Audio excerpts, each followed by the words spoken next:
আসসালামু আলাইকুম। আজকে হচ্ছে আমাদের ডেন্টাল স্পেশাল ব্যাচের প্রথম ক্লাস। আজকের এই ক্লাসটা খুবই খুবই ইম্পর্টেন্ট, কারণ আজকের এই ক্লাসে ভাই টোটাল 4টা অধ্যায় কমপ্লিট করবো। কি কি ভাইয়া? কোষ ও এর গঠন, কোষ বিভাজন, অণুজীব এবং জীব প্রযুক্তি। এই 4টা অধ্যায় থেকে ডেন্টালের প্রত্যেক বছর কিন্তু কোশ্চেন আসে, খুবই খুবই ইম্পর্টেন্ট।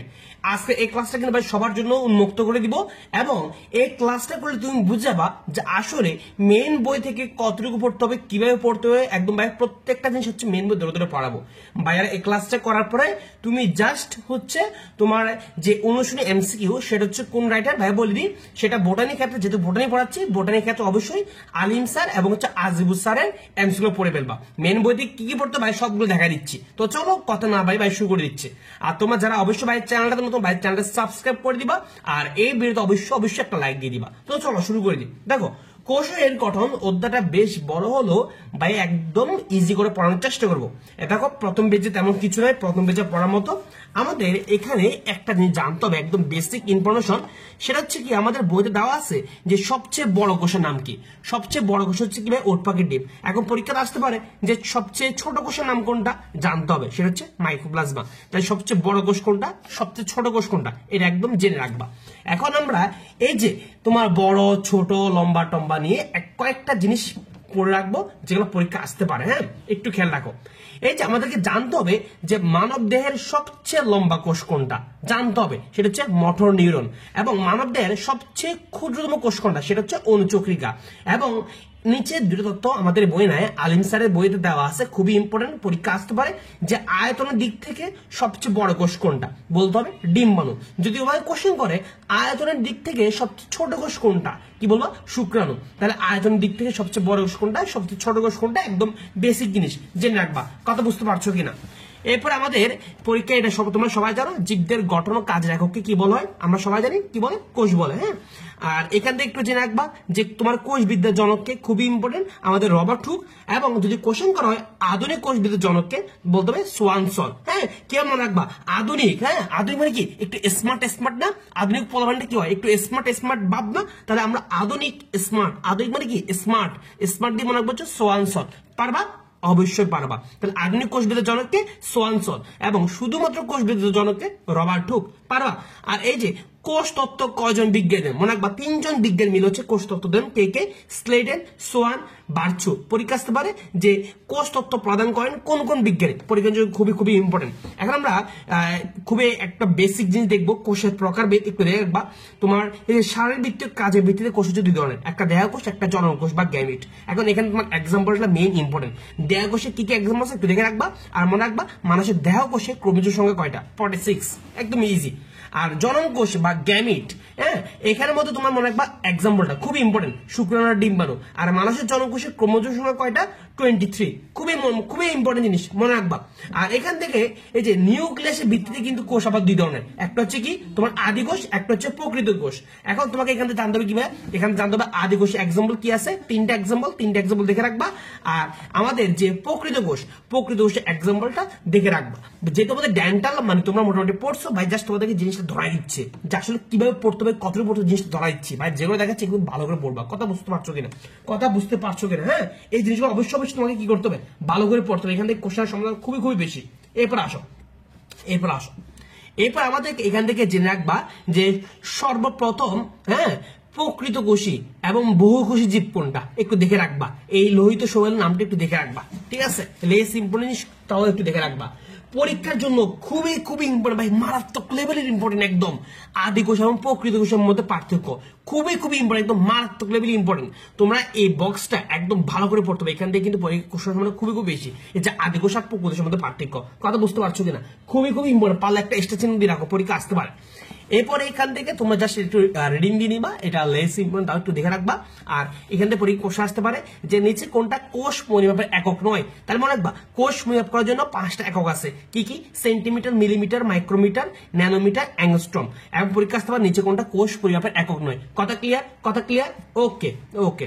এরপরে আসো, একটু দেখে রাখবা এককোষী সর্বাপেক্ষা বড় উদ্ভিদ কোষ কোনটা, এবং তোমার এই যে এককোষী সর্বাপেক্ষা তোমার বহুকোষী উদ্ভিদ কোনটা। হ্যাঁ, একটু দেখে রাখবা, এই সাইন্টিফিক নেমটা একটু দেখে রাখবা। কথা বুঝতে পারছো কিনা? এরপরে এরপরে আমাদের ও বাই সেই লেভেলে ইম্পর্টেন্ট যে উদ্ভিদ কোষ আর প্রাণী কোষ খুবই ইম্পর্টেন্ট, ডেন্টালের জন্য খুবই ইম্পর্টেন্ট, খুবই ইম্পর্টেন্ট যে উদ্ভিদ কোষ আর প্রাণী কোষে কোথায় কি আছে না আছে খুবই ইম্পর্টেন্ট। তোমাকে জানতে হবে যে উদ্ভিদ কোষে কোষ প্রাচীর, ক্লোরোপ্লাস্ট, কোষ গহ্বর এই তিনটা থাকে কিন্তু প্রাণী কোষে থাকে না। তাহলে উদ্ভিদ কোষে কি কি থাকে আমরা জানতে হবে। আর মনে রাখবা উদ্ভিদ কোষে যে কোষ প্রাচীরটা থাকে সেটা কিন্তু সেলুলোজ দ্বারা নির্মিত। পরীক্ষা আসে যে উদ্ভিদ কোষের কোষ প্রাচীর কি দ্বারা নির্মিত, সেটা হচ্ছে কিবা সেলুলোজ। আর মনে রাখবা উদ্ভিদ কোষে সেন্ট্রোজোম থাকে না, প্রাণী কোষে থাকে। তাহলে উদ্ভিদ কোষে কি থাকে না, সবই তো থাকে উদ্ভিদ কোষে, দেখলাম কি থাকে না, সেন্ট্রোজোম থাকে না। আর পরীক্ষার জন্য আরেকটা মারাত্মক লেভেলের কোশ্চেন ভাই যে উদ্ভিদ কোষে সঞ্চিত খাদ্য কি, হ্যাঁ, আর প্রাণী কোষে সঞ্চিত খাদ্য কি, এটা একটু দেখে রাখবা, কথা বুঝতে পারছো কিনা। এরপর আসো, এরপর আমাদের এখান থেকে দেখতে হবে যে একটা আদর্শ উদ্ভিদ কোষ খুবই ইম্পর্টেন্ট। এখান থেকে তোমার সঞ্চিত পদার্থ কি এবং নিশ্চিত পদার্থ কি এই দুটো জিনিস জানলে হবে। আমরা সঞ্চিত পদার্থ মনে রাখবো হচ্ছে কপাল দিয়ে, তোমার কতে কার্বোহাইড্রেট, পথে প্রোটিন, লতে হচ্ছে কি লিপিড। নিশ্চিত পদার্থ কি হাইপ্যান, হ্যাঁ, এস হচ্ছে কি হরমোন, পি হচ্ছে পিগমেন্ট, ই হচ্ছে এনজাইম, এন হচ্ছে একটা পরীক্ষা আসতে পারে নিচে কোনটা উদ্ভিদ কোষের সঞ্চিত পদার্থ নয়, নিচে কোনটা উদ্ভিদ কোষের নিশ্চিত পদার্থ নয়। পরীক্ষাটা পারবা না? অবশ্যই পারবা। ওকে, এরপর আসো কোষ প্রাচীর থেকে তোমার ডেন্টাল 18 থেকে 19 সেশনও কোশ্চেন আসছিল, হ্যাঁ, একটু দেখে রাখো।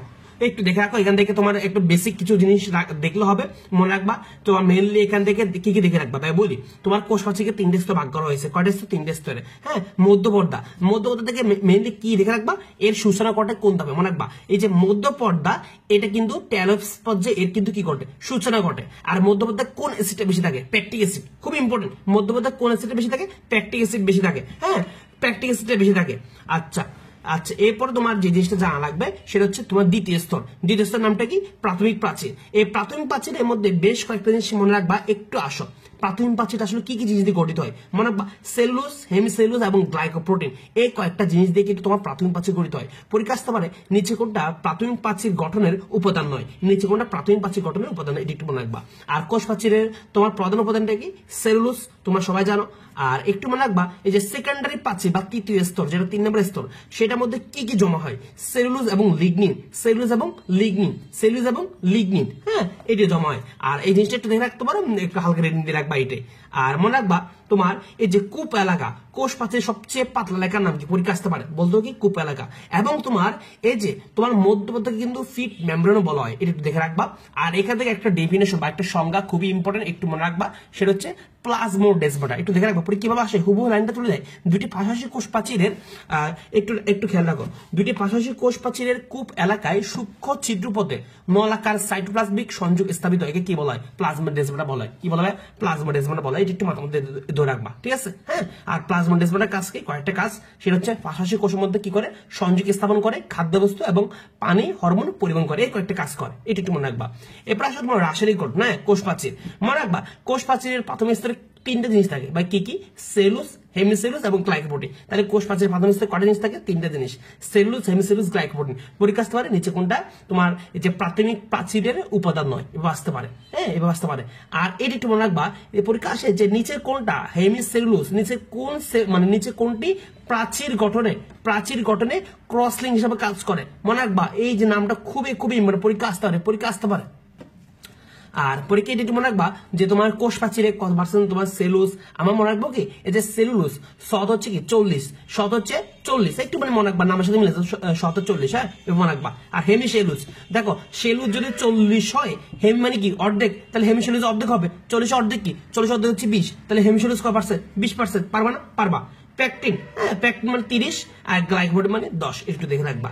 আর উদ্ভিদ কোষের প্রধান উপাদানটা কি? আমরা সবাই জানি সেলুলোজ, যেটা একটু দেখাইছিলাম। আর এটা একটু মনে রাখবা, সবচেয়ে বেশি ইম্পর্টেন্ট সেটা হচ্ছে তোমার যে কোষ প্রাচীরের ক্ষুদ্রতম গাঠনিক একক কোনটা? মাইসিলি, খুবই ইম্পর্টেন্ট। আর বাকি এটা একটু রেডিং দিয়ে নিবা, এখানে আর তেমন কাজ নেই। এবার আসো প্রোটোপ্লাস্টে কি লাগবে? প্রোটোপ্লাস্টে মেলে এই যে প্রোটোপ্লাজমটা দেখবা, প্রোটোপ্লাজমটা কিরকম?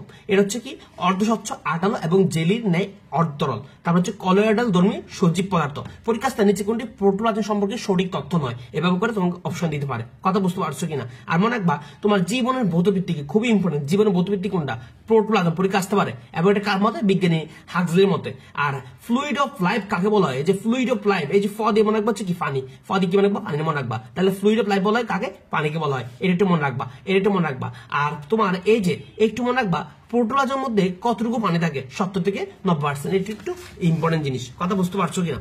আর মনে রাখবা তোমার এই যে তোমার প্রোটোপ্লাজমের চলন হচ্ছে কয় ধরনের, 2 ধরনের, একটা হচ্ছে একমুখী আবর্তন, একটা হচ্ছে কি বহুমুখী আবর্তন। এখানে জাস্ট এক্সাম্পল দেখে রাখবা যে একমুখী আবর্তন এক্সাম্পলটা কি এবং বহুমুখী আবর্তন এক্সাম্পলটা কি, এটা একটু দেখে রাখবা, এটা একটু দেখে রাখবা।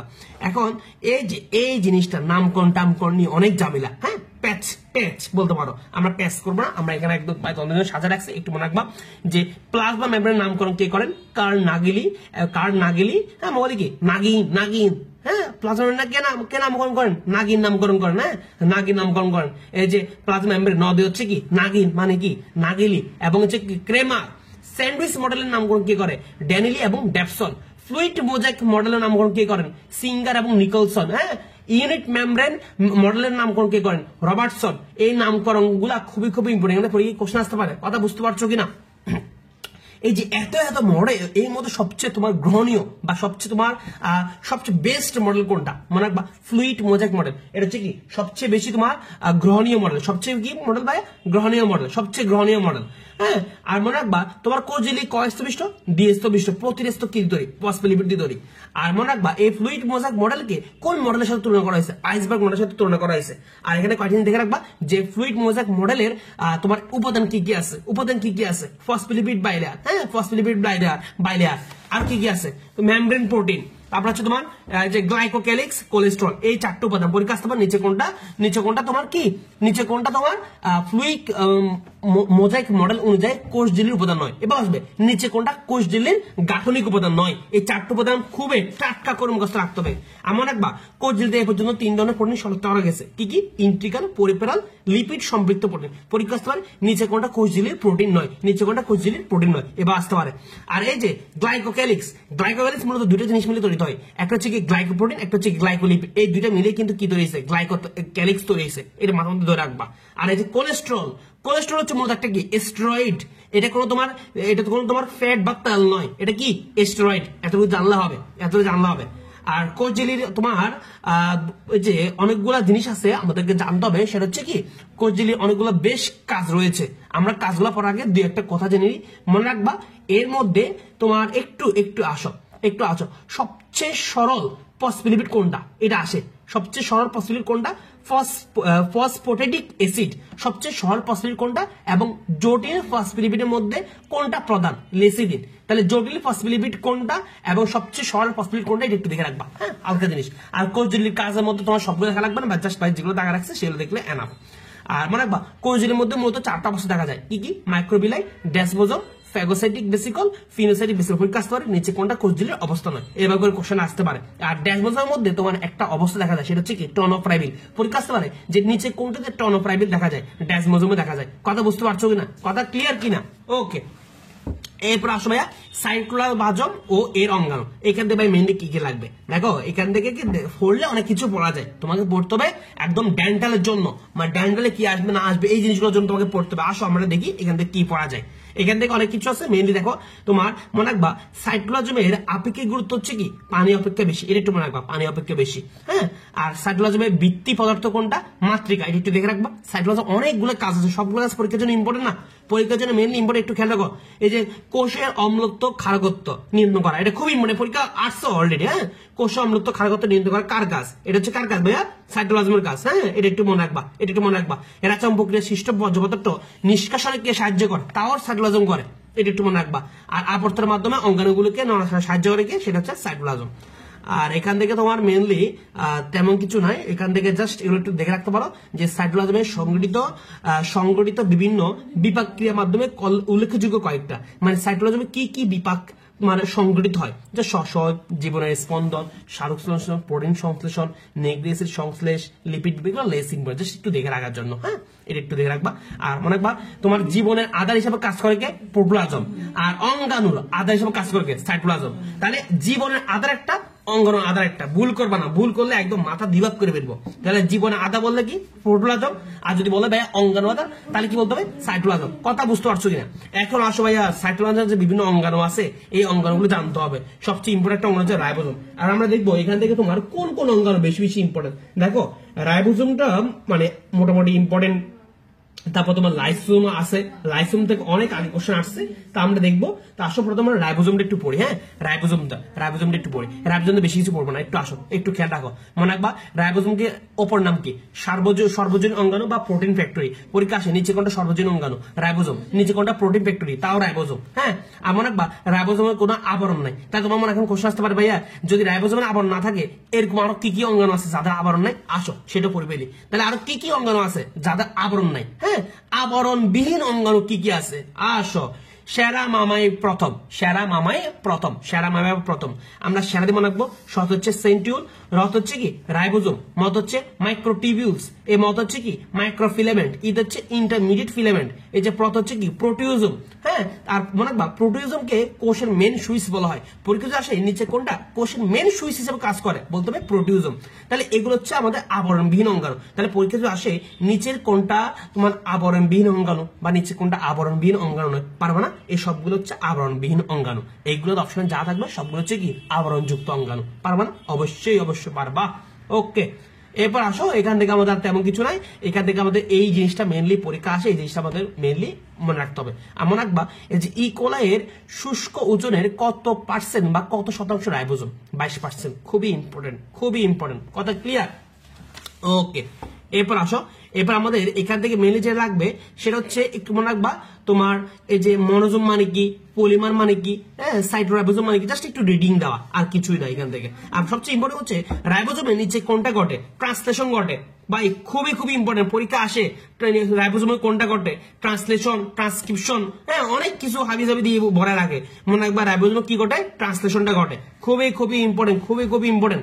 আর রাইবোজোমের প্রধান কাজ কি? প্রোটিন তৈরি করা। হ্যাঁ, প্রোটিন তৈরি করা। রাইবোজোম অপর নামটা আমরা একটাতে পড়ছিলাম, এই যে রাইবোজোম অপর নাম হচ্ছে কি? Protein factory. যেহেতু প্রোটিন ফ্যাক্টরিতে কি তৈরি হবে? প্রোটিন তো তৈরি হবে। হ্যাঁ, প্রোটিন না তৈরি কি তৈরি হবে? হ্যাঁ, কি তৈরি হবে? বিস্কুট তৈরি হবে নাকি? প্রোটিন ফ্যাক্টরি প্রোটিন তৈরি হবে। কথা ক্লিয়ার?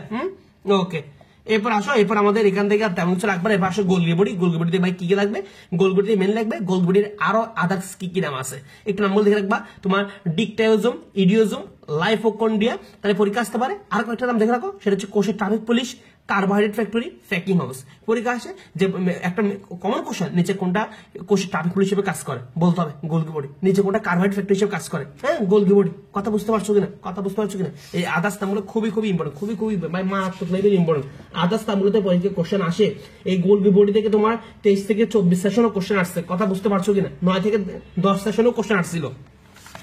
এরপরে এখানে তোমার গোলগুলো অনেকগুলো কাজ দেওয়া আছে, জাস্ট ভাইয়ের যেগুলো রাখছে এই কাজগুলো দেখে রাখবা। এখান থেকে আহামরি আর এত কিছু নাই। এবার আসলে লাইসোম থেকে তোমার মেইনলি মনে রাখবা এটা হচ্ছে হাইড্রোলাইটিক এনজাইমের আধার হিসেবে কাজ করে। পরীক্ষা আসতে পারে যে নিচে কোনটা হাইড্রোলাইটিক এনজাইমের আধার হিসেবে কাজ করে? কি বলতে ভাইয়া? লাইসোম। কি বলতে হবে? লাইসোম বলতে হবে। কি বলতে হবে? লাইসোম বলতে হবে। এরপরে একটা এদিকে আসো, তোমার এই যে প্রাণীদের শ্বেত রক্তকণিকা কোষে অধিক সংখ্যক কি দেখা যায়? লাইসোম দেখা যায়। প্রায় সব প্রাণী কোষে, বিশেষ করে বৃক্ষের কোষ, অন্তরাবরণী কোষ লাইসোম আছে। তবে আরবিসি লাইসোম থাকে না। সব জায়গাতে দেখলাম আছে। তাহলে কোন জায়গায় লাইসোম নাই? হ্যাঁ, কোন জায়গায় লাইসোম নাই? আরবিসি তে। হ্যাঁ, আরবিসি তে। লোহিত রক্তকণিকাতে কি নাই? লাইসোম নাই। লোহিত রক্তকণিকাতে কি না ভাইয়া? লাইসোম নাই। খুবই মারাত্মক লেভেল ইম্পর্টেন্ট, মাথা মধ্যে একটু ধরে রাখবা। ওকে, আর মনে রাখবা এই যে লাইসোমের যে আবরণ ঝিল্লিটা সেটা কি দ্বারা নির্মিত? লিপোপ্রোটিন। আর ভাই লাইসোমের কিন্তু অনেক কাজ, সবগুলো কাজ পরীক্ষা লাগে না। মনে রাখবা এটা হচ্ছে কি? ফ্যাগোসাইটোসিস এর সাথে জড়িত। তাহলে ফ্যাগোসাইটোসিস বললে হচ্ছে কি? লাইসোম। মাথার মধ্যে নিয়ে আসতে হবে। আর বেশ কয়েকটা আছে তোমার, এটা হচ্ছে কি? বিগলনকারী এনজাইম সমূহকে আবদ্ধ করে, কোষের অন্যান্য অঙ্গাণুকে কি করে? রক্ষা করে। এখানে যেগুলো দেখা আছে এগুলো একটু দেখে রাখবা। আর ভাই যেগুলো দাগানো আছে অনলি সেগুলো একটু দেখে রাখবা। আর মেইনলি ইম্পর্টেন্ট হচ্ছে এটা মনে রাখবা, তোমার এই যে লাইসোমকে আত্মঘাতী থলিকা বা স্কোয়াড বলা হয়। পরীক্ষা আসতে হয় নিচে কোনটা আত্মঘাতী থলিকা বা নিচে কোনটা স্কোয়াড হিসেবে কাজ করে বলতে হবে। ওকে, এবার আসো এন্ডোপ্লাজমিক রেটিকুলাম। ভাই কি ভাইয়া? Endoplasmic reticulum. এখান থেকে কি লাগবে? এটা তোমার একটু আসো, এখান থেকে কি লাগে ভাই একটু বলে দিই। এখানে মনে রাখবা তোমার এই যে এন্ডোপ্লাজমিক রেটিকুলাম কোথায় বেশি থাকে? যকৃতে বেশি থাকে। হ্যাঁ, বেশি থাকে কোথায়? যকৃত, অগ্নাশয়, অন্তঃক্ষরা গ্রন্থি, এইসব কোষে বেশি থাকে। কথা বুঝতে পারছো কিনা? আর এখান থেকে মেনলি কি লাগবে? এদিকে আসো, এখান থেকে একটু দেখে রাখবা যে এন্ডোপ্লাজমিক রেটিকুলামের প্রধান রাসায়নিক উপাদান কোনটা, দুইটা, একটা হচ্ছে প্রোটিন, একটা হচ্ছে লিপিড। একটা হচ্ছে প্রোটিন, একটা হচ্ছে কি লিপিড। কাজ বা যেগুলো দেখা রাখছে শুধু সেগুলো দেখবা। কাজ কিন্তু বই অনেকগুলো দেওয়া আছে, সবগুলো ক্লাস দেখা মানে কাজ দেখা লাগবে না, জাস্ট বাইরে যেগুলো দেখায় রাখছি যেগুলো দেখা রাখছে এগুলো একটু মানে তোমরা দেখে রাখবা। যারা বাইরে ব্যাস আছে ভাই কিন্তু তোমাদেরকে পিডিএফ দিয়ে দিব, কথা বুঝতে পারছো কিনা। সো জাস্ট এখন একটু দেখো কি কি লাগবে না লাগবে। এবার সবাই মাইটোকন্ড্রিয়া। মাইটোকন্ড্রিয়া থেকে তোমার মেনলি কি লাগবে আমরা সবাই জানি, মাইটোকন্ড্রিয়া হচ্ছে কি এটিপি উৎপাদনের সাথে জড়িত। এটি মানে কি, হ্যাঁ শক্তি শক্তি একটা কথা আছে না, তাহলে মাইটোকন্ড্রিয়াকে কিন্তু কোষের পাওয়ার হাউস বা শক্তি করে বলা হয়। এবং এই যে মাইটোকন্ড্রিয়াতে বেশ কয়েকটা জিনিস সংগঠিত হয়, ভাই কি কি, ক্র্যাবস চক্র, ফ্যাটি অ্যাসিড চক্র, ইলেকট্রন ট্রান্সপোর্ট প্রক্রিয়া ইত্যাদি কি ঘটে থাকে। পরীক্ষা আসতে পারে যেমন একটা কোশ্চেন আসতে পারে যে ক্যাপ চক্র তোমার কোথায় ঘটে, মাইটোকন্ড্রিয়াতে ঘটে। পরীক্ষা আসছে, এর মধ্যে অলরেডি কোশ্চেন আসছে, কথা বুঝতে পারছো না, ডেন্টাল অলরেডি কোশ্চেন আসছে। সো ভাই যেগুলো বলি এগুলো একটু ভালো করে মাথার মধ্যে রাখবা। আর মনে রাখবা এই যে মাইটোকন্ড্রিয়ার নামকরণটা কে করেন, কার্ল ব্যান্ডা। কি ভাইয়া, কার্ল ব্যান্ডা, কার্ল ব্যান্ডা একটু মনে রাখবা। আর এখান থেকে তোমার এই যে তোমার মাইটোকন্ড্রিয়াতে কয় প্রকারের এনজাইম ও কো এনজাইম আছে এটা মনে রাখবা, 100 প্রকার। হ্যাঁ 100 প্রকার। আর মাইটোকন্ড্রিয়ার বেশ কয়েকটা কাজ আছে, জাস্ট ভাই ইম্পর্টেন্ট যে কাজগুলো দেখা রাখছে এগুলো একটু দেখে রাখবা, এখান থেকে। আর আমার তেমন কিছু না। এবার সবাই প্লাস্টিডটা খুবই ইম্পর্টেন্ট, একটু দেখে রাখো। তোমার এই যে সাইটোপ্লাজমস্থ সর্ববৃহৎ ক্ষুদ্র অঙ্গের নাম কি, পরীক্ষা আসতে পারে প্লাস্টিড। হ্যাঁ কি ভাইয়া, প্লাস্টিড। আর এই যে প্লাস্টিকের নামকরণটা কে করেন, বিজ্ঞানী শিম্পার। পরীক্ষার জন্য খুবই মারাত্মক এক লেভেল একটা কোশ্চেন যে কোথায় প্লাস্টিক নেই, প্লাস্টিক নেই, এই কয়েকটা ছত্রাক, ব্যাকটেরিয়া, নিরাপ, সবুজবাগ, প্রাণীকোষ, এখানে কি নেই, প্লাস্টিক নেই। এগুলো একটু আমাদের রাখবা। প্লাস্টিক কয় প্রকার ভাইয়া, লিউকোপ্লাস্ট, ক্লোরোপ্লাস্ট, এগুলো হচ্ছে কি প্লাস্টিকের প্রকারভেদ। এখন আমরা প্রত্যেকটা সম্পর্কে একটু জানবো। এই যে লিউকোপ্লাস্ট দেখতে কিরকম, বর্ণহীন। কি ভাইয়া, বর্ণহীন। আর মনে রাখবা এর অবস্থানটা কোথায় একটু দেখে রাখবা। আর এই যে তিনটা প্রকৃতি, অ্যামাইলোপ্লাস্ট, ইলেওপ্লাস্ট এবং তোমার এরিওরোপ্লাস্ট, এই তিনটা ডেফিনেশন খুবই ইম্পর্টেন্ট। পরীক্ষা আসে কিন্তু তোমাকে বলি, পরীক্ষা কোশ্চেন করবে স্টার্চ বা শ্বেতসারা জাতীয় খাদ্য সঞ্চয়কারী লিউকোপ্লাস্টকে কি বলা হয়, হ্যাঁ অ্যামাইলোপ্লাস্ট। এবার করে তোমাকে পুরো লাইনটা তুলে বলবে, এটা মানে এটা কার সংজ্ঞা আর কি, এবার করে আসে। এবার সবাই ক্রোমোপ্লাস্ট হচ্ছে তোমার রঙিন প্লাস্টটা কি রঙিন। এটা কেন রঙিন হয়, দুইটা কারণে, একটা হচ্ছে ক্যারোটিন, একটা হচ্ছে জ্যান্থোফিল। পরীক্ষা আসে যে ক্রোমোপ্লাস্টটা আসলে কার কারণে রঙিন হয়, দুইটা কারণে, একটা হচ্ছে কি ভাই ক্যারোটিন, একটা হচ্ছে কি জ্যান্থোফিল। একটা হচ্ছে ক্যারোটিন, একটা হচ্ছে কি ভাই জ্যান্থোফিল। এই দুইটা কারণে কি হয়, রঙিন হয়। আর তোমার এই যে ক্রোমোপ্লাস্টটা কতটা আগে একটু দেখে রাখবা, এক্সাম্পলটা একটু দেখে রাখবা, এটাই।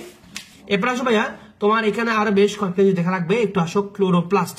এটা হচ্ছে কি সবুজ বর্ণের প্লাস্টিড। কি ভাইয়া, সবুজ বর্ণের প্লাস্টিড। হ্যাঁ এই যে ক্লোরোপ্লাস্টটা 4টা উপাদান নিয়ে গঠিত, chlorophyll A, chlorophyll B, carotene, xanthophyll, এই 4টা উপাদান নিয়ে গঠিত।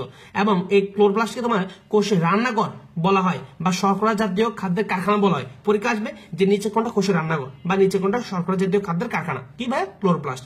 এবং এটাও আসে যে নিচে কোনটা শক্তি রূপান্তর অঙ্গাণু, সেটা হচ্ছে ক্লোরোপ্লাস্ট, কথা বুঝতে পারছো। আর এখানে বিভিন্ন আকৃতি দেওয়া আছে, আকৃতিগুলো একটু দেখে রাখবে, আকৃতি পরীক্ষা কোশ্চেন আসতে পারে। তাহলে এখান থেকে আমাদের এই জিনিসগুলো খুবই ইম্পর্টেন্ট জিনিস গেল।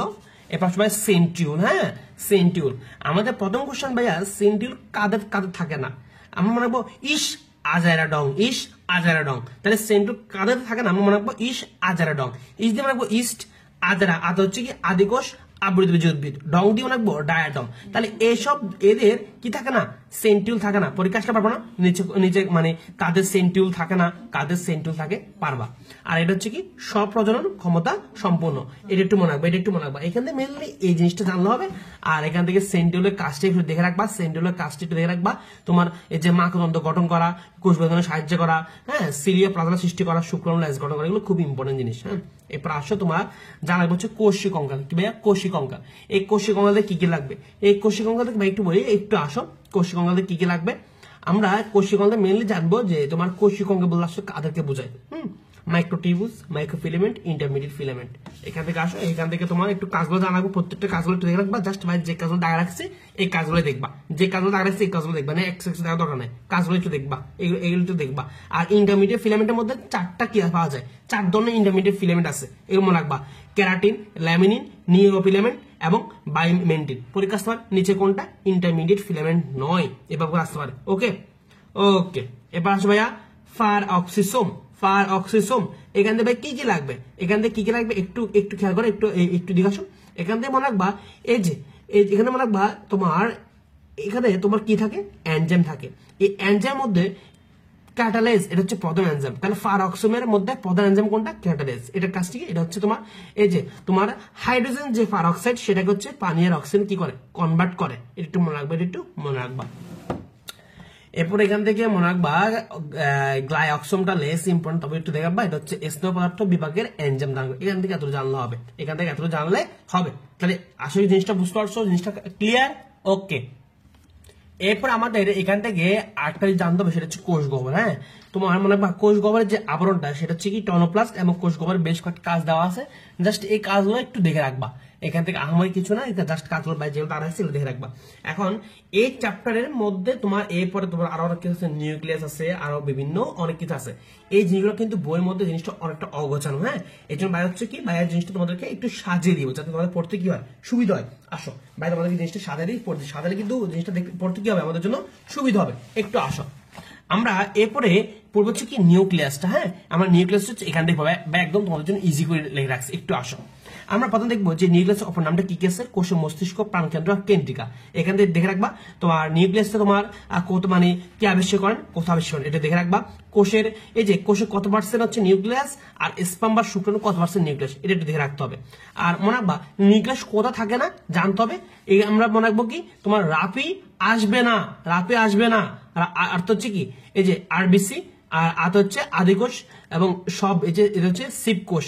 তাহলে এই জায়গায় কি নাই? নিউক্লিয়াসটা থাকে না, এইসব জায়গায় নিউক্লিয়াসটা থাকে না। এবং পদ হচ্ছে কি? হ্যাঁ, পদ হচ্ছে প্লাটিলেট বা অনুচক্রিয়া। এটা একটু মনে রাখবা, এখান থেকে এটা মনে রাখতে হবে, এখান থেকে এটা ইম্পর্টেন্ট। আর এখান থেকে তোমার তেমন কিছু না, এখান থেকে মনে রাখবা, এখান থেকে একটা জিনিস মনে রাখবা, সেটা হচ্ছে কি এই যে নিউক্লিয়াস সর্বপ্রথম দেখেন আর আবিষ্কার কে? ফন্টানা। নামকরণ কে করেন? বোম্যান করেন। আর মনে রাখবা এটি ক্রোমোজোমের যে স্থান থাকবে সেটা হচ্ছে কি তোমার সেট বা স্যাটেলাইট। এই চ্যাপ্টারটি একটু বড়, বাই চেষ্টা করছি যত সময় ইজি করে পড়ানো যায়। হ্যাঁ, এরপর আসো তোমার ক্রোমোজোম। হ্যাঁ, এরপর আসো কি ক্রোমোজোম। আমরা ক্রোমোজোম থেকে বেশ কয়েকটা দেখবো, সেটা হচ্ছে কি ক্রোমোজোমকে হচ্ছে বংশের ধারক ও বাহক বলা হয়। এটা পরীক্ষার জন্য খুবই ইম্পর্টেন্ট জিনিস। এরপর আসো সর্বপ্রথম দেখেন বা কে প্রত্যেকমান জানতে হবে, নামকরণটা কে করেন? সুতা মতো দেখেন কে? বার্গার। হ্যাঁ, বার্গার। হ্যাঁ, বার্গার। হ্যাঁ, বার্গার না বার্জার। হ্যাঁ, আমি বার্গার মনে রাখি পরীক্ষার ইজির জন্য। আচ্ছা, এবার আমাদের এখান থেকে তোমার ক্রোমোজোমের সংখ্যা নিয়ে জানতে হবে। মনে রাখবা ক্রোমোজোম সংখ্যা হচ্ছে 2 থেকে 1600 পর্যন্ত হতে পারে। প্রাণীদের সর্বনিম্ন কত, সর্বোচ্চ জানতে হবে। উদ্ভিদের সর্বনিম্ন কত, সর্বোচ্চ এটা জানতে হবে। এখন তোমার ক্রোমোজোম সংখ্যা কিন্তু আমরা এলোমেলো করে ফেলি, পরীক্ষা আসতে পারে। যেমন গৃহমাছি কয়টা ক্রোমোজোম, সোনা ব্যাঙের কয়টা ক্রোমোজোম, কিউরেক্স মশার কয়টা ক্রোমোজোম, বা এগুলো ট্রিক্স আকারে লিখে রাখছে আমাদের জন্য। এই যে গৃহমাছি ভাই কোথায় থাকে? গৃহমাছি বাড়ির মধ্যে থাকবে, বাড়ি মানে 12। সোনা ব্যাংক হচ্ছে কি স্বাধীনতা দিবস। তাহলে স্বাধীনতা দিবস কত তারিখ হয়? 26 তারিখে। এভাবে করে তোমরা জাস্ট এই জিনিসটা একবার রিডিং দিলে কিন্তু ইজি হয়ে যাচ্ছে। কথা বুঝতে পারছো না? এখান থেকে কোশ্চেন আসতে পারে। ওকে, জিনিসটা ক্লিয়ার? এরপর আসো, এরপর আমরা পরের টপিকে যাই।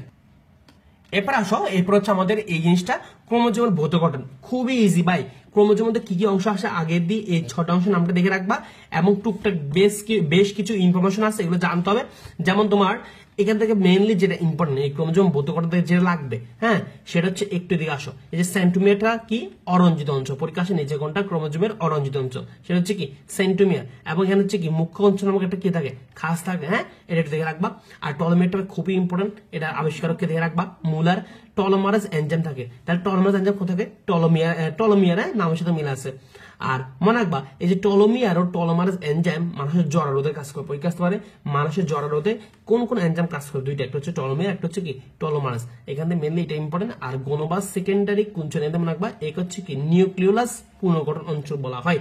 আর স্যাটেলাইট হচ্ছে কি এই যে তুলা, পার্ট ও সোলার 1 নং ক্রোমোজোম কি থাকে? স্যাটেলাইট থাকে। তারপর কি আসতে পারে যে তোমার মানে কোথায় মানে স্যাটেলাইট থাকতে পারে? হ্যাঁ, তুলা, পার্ট এবং সোলার কত নম্বর ক্রোমোজোমে? তুলা, পার্ট আর সোলার কত নম্বর ক্রোমোজোমে? 1 নম্বর ক্রোমোজোমে। এখান থেকে এটা দেখে রাখবা। এখন আসবে ক্রোমোজোমের যে প্রকারভেদগুলো, আমরা এখান থেকে এটা দেখে রাখবো। তোমার সংখ্যা অনুযায়ী কয় প্রকার? 5 প্রকার। সংখ্যা অনুযায়ী ভাই কয় প্রকার? 5 প্রকার। কি কি ভাই? মনোসেন্ট্রিক, ডাইসেন্ট্রিক, ফ্লোরেসেন্ট্রিক, ডিফিউজড এবং হচ্ছে এসেন্ট্রিক। প্রত্যেকটা উদাহরণগুলো দেখতে হবে। যেমন মনোসেন্ট্রিক এক্সাম্পল কি? অধিকাংশ উদ্ভিদ হচ্ছে মনোসেন্ট্রিক। ডাইসেন্ট্রিক এক্সাম্পল হচ্ছে গম। ফ্লোরেসেন্ট্রিক এক্সাম্পল হচ্ছে কলা গাছ। এভাবে করে আমাদের জাস্ট এক্সাম্পল দেখতে হবে। আর এখানে তোমার এক্সাম্পল নাই, এক্সাম্পল মেনলি হচ্ছে 3টাতে। এখানে মনে রাখবা তোমার সুস্পষ্ট ভাবে সেন্টিমিটার থাকে না কোথায়? ডিফিউজড। হ্যাঁ, আর কোন সেন্টিমিটার থাকে না কোথায়? অ্যাসেন্টিক। এবং অ্যাসেন্টিক কিন্তু কোষ বিভাজন কি করে না? অংশগ্রহণ করে না। এরপর অবস্থান হচ্ছে কয় প্রকার? 4 প্রকার। Metacentric, subcentric, acrocentric, telocentric.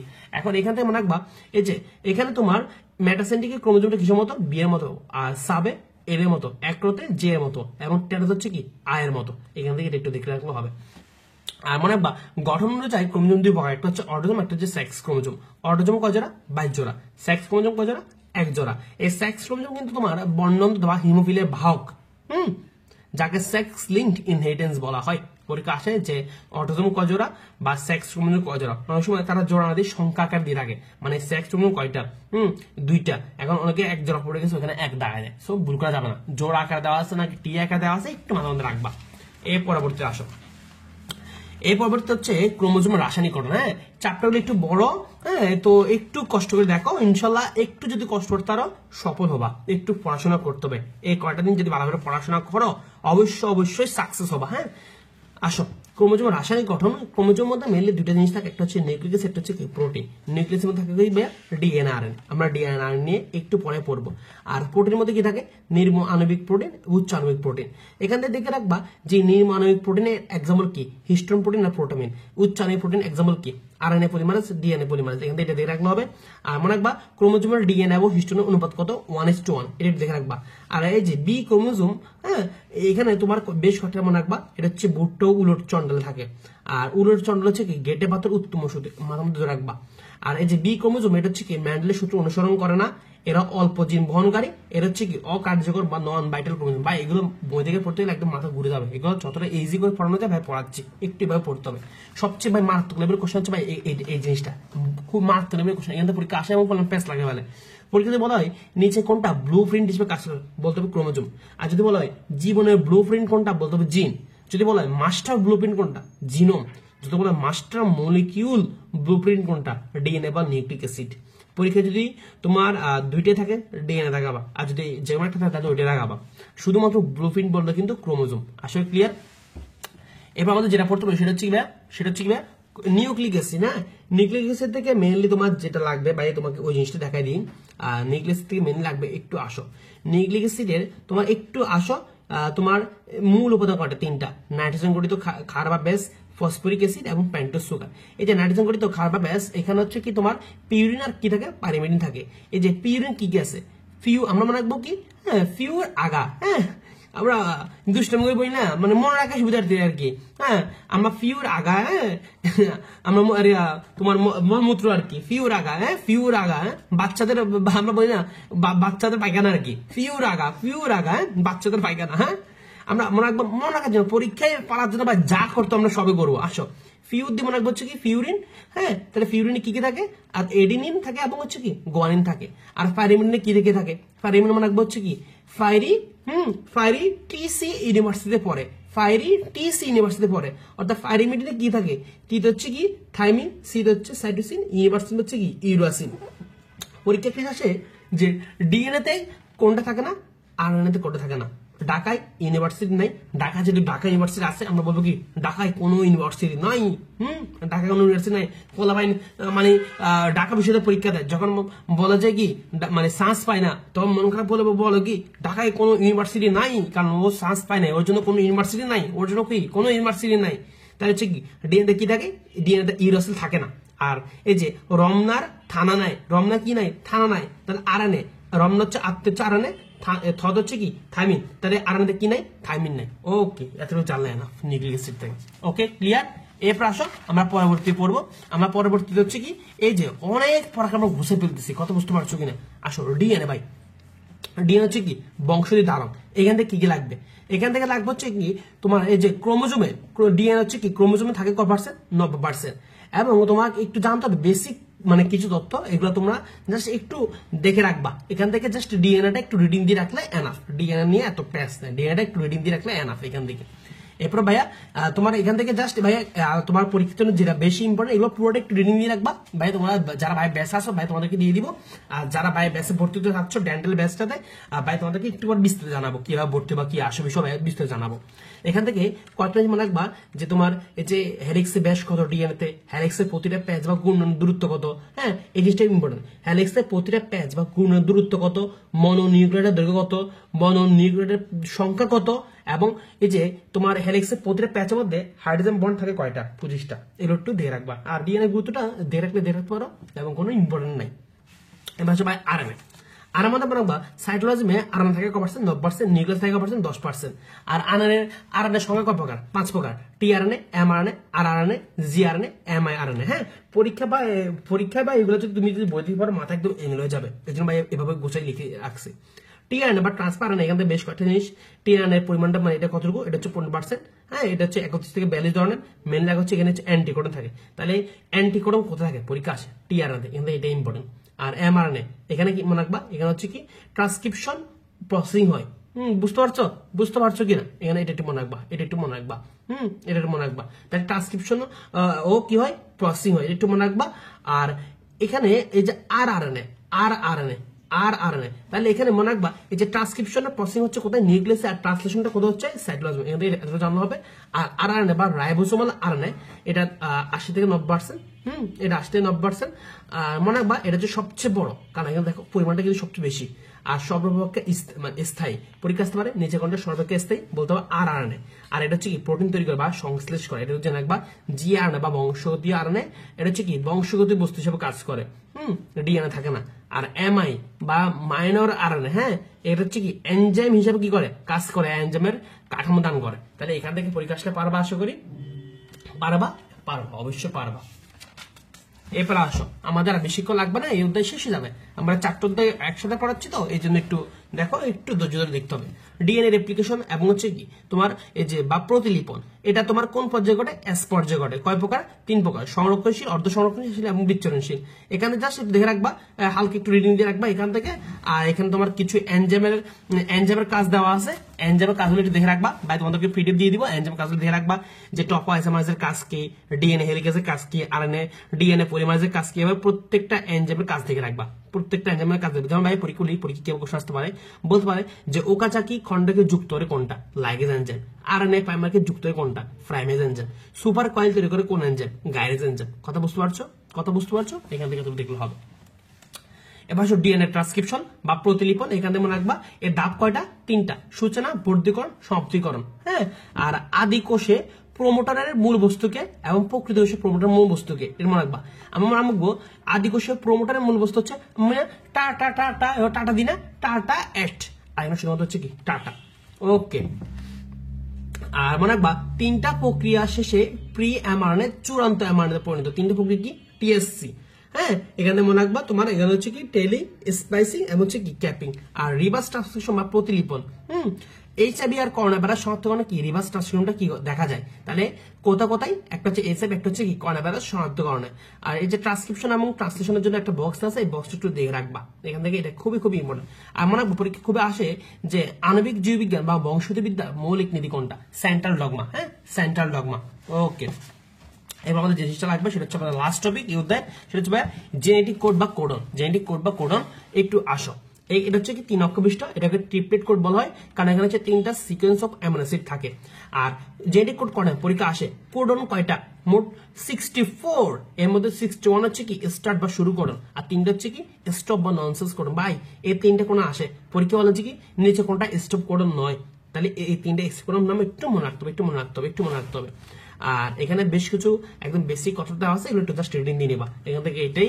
আর এখানে মনে রাখবা জেনেটিক কোডের কিছু বৈশিষ্ট্য দেওয়া আছে, খুবই ছোট বৈশিষ্ট্য, পরীক্ষা আসতে পারে নিচে কোনটা জেনেটিক কোডের বৈশিষ্ট্য নেই, এভাবে আসতে পারে। তাহলে এ হচ্ছে আমাদের কোষ এর গঠন, প্রায় তোমার 38 মিনিটের মতো, হ্যাঁ 38-39 মিনিটের মতো লেগে গেছে আমাদের কোষ এর গঠন পড়তে, অনেক বিশাল একটা চ্যাপ্টার। তো আমরা এখন পরবর্তী অধ্যায়ে যাই, কোষ বিভাজন, খুবই ছোট চ্যাপ্টার, সময় লাগবে না, একদম খুবই ছোট চ্যাপ্টার।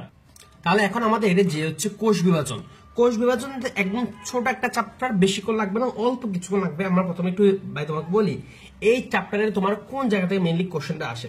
এই চ্যাপ্টারে মেইনলি যে কোশ্চেনটা আসে তোমার মাইটোসিস। হ্যাঁ, মাইটোসিসের যে ধাপগুলা, এই ধাপগুলা থেকে পরীক্ষা মেইনলি কোশ্চেনটা আসে। তাহলে আমাদেরকে মাইটোসিস ধাপগুলো একদম ভালো করে শিখতে হবে। এছাড়া টুকটাক তোমার কোশ্চেন আসতে দেখা যায়, কোষ চক্র থেকে তোমার টুকটাক কোশ্চেন আসে, যেমন 19 থেকে 20 সেশনে কোষ চক্র থেকে কোশ্চেন আসছিল, মায়োসিস থেকে কোশ্চেন আসে, ক্রসিং থেকে কোশ্চেন আসে।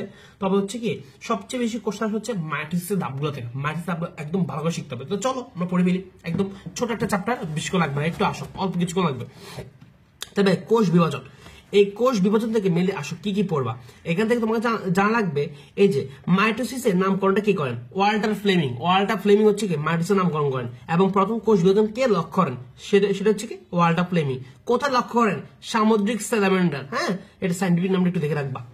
আর এখান থেকে মেনলি তোমাকে জানা লাগবে যে এই যে কোষ বিভাজন মেনলি 3 প্রকার অ্যামাটোসিস মাইটোসিস মায়োসিস। প্রত্যেকটা প্রকারভেদের অপর নাম কি কি আছে সেটা একটু দেখে রাখবা। ওকে ওকে ওকে এরপরে আসো তোমার এই যে মাইটোসিস বা সমীকরণিক কোষ বিভাজন এখান থেকে কি কি দেখবা মনে রাখবা প্রকৃত কোষী জীবদেহ গঠনের কোষ বিভাজনটা হচ্ছে কি মাইটোসিস এবং নিউক্লিয়াসের বিভাজনকে কি বলা হয় সাইটোপ্লাজম বিভাজন কি বলা হয় পরীক্ষার জন্য মারাত্মক লেভেল ইম্পর্টেন্ট ভাই।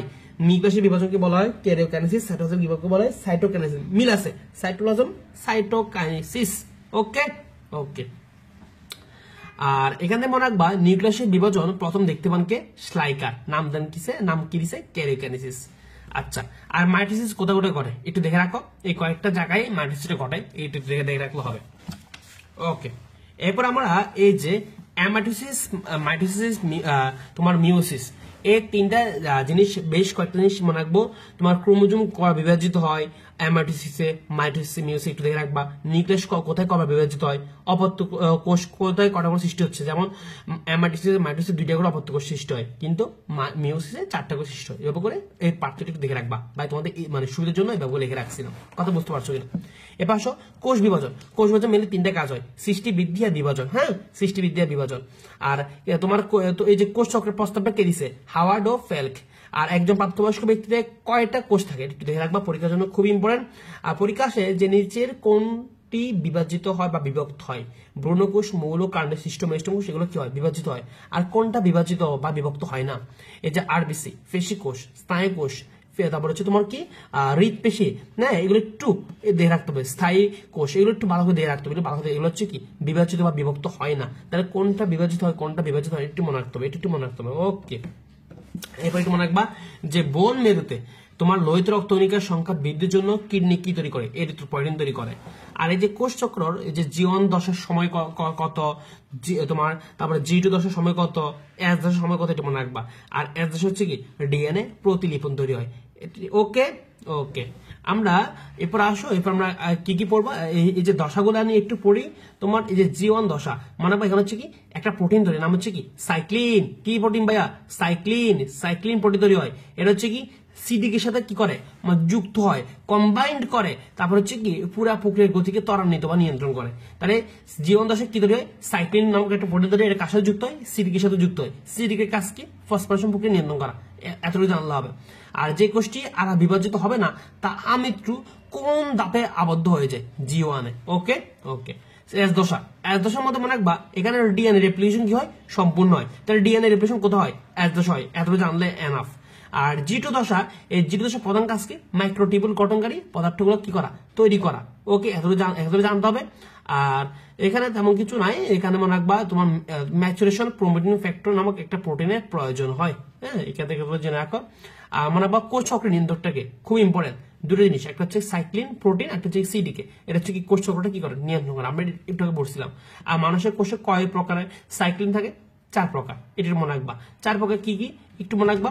তোমার এই যে DEAB আমরা মনে রাখবো ABDE জাস্ট সি নাই 4 প্রকারে এই যে 4 প্রকার কিন্তু স্যার সি হ্যাঁ এমন মনে রাখবা 4 প্রকারে কি নাই সি নাই এই 4 প্রকার মধ্যে কি নাই সি নাই বাকি 4টা আছে ABDE। ওকে ক্লিয়ার ওকে এবার আসো সবচেয়ে এই বক্সটি দেখে রাখবা পার্থক্য দেখে রাখবা। এখন আসো আমরা মেইনলি বৈশিষ্ট্যগুলো পড়বো কোন ধাপে কি বৈশিষ্ট্য এগুলো পরীক্ষা মেইনলি আসে ডেন্টালের জন্য খুবই খুবই ইম্পর্টেন্ট। আসো এই যে প্রোফেসের মধ্যে মেইনলি মনে রাখবা এটা হচ্ছে সবচেয়ে দীর্ঘস্থায়ী ধাপ এখানে কি করে জল বিয়োজন ঘটে। হ্যাঁ এখানে তোমার মনে রাখবা নিউক্লিয়াস এবং নিউক্লিয়ার এনভেলপে কি বিরক্তি ঘটতে থাকে। আর এখানে একটা ইম্পর্টেন্ট বৈশিষ্ট্য সেটা হচ্ছে প্রতিটি ক্রোমোজোম সেন্ট্রোমিয়ার ব্যতীত লম্বলম্বী 2টি ক্রোমাটিড সূত্র কি থাকে বিভক্ত থাকে। আর মনে রাখবা এখানে হচ্ছে স্পিন্ডল তন্তুর সূচনা ঘটে পরীক্ষা আসতে পারে স্পিন্ডল তন্তুর সূচনা ঘটে কোন ধাপে প্রোফেজে।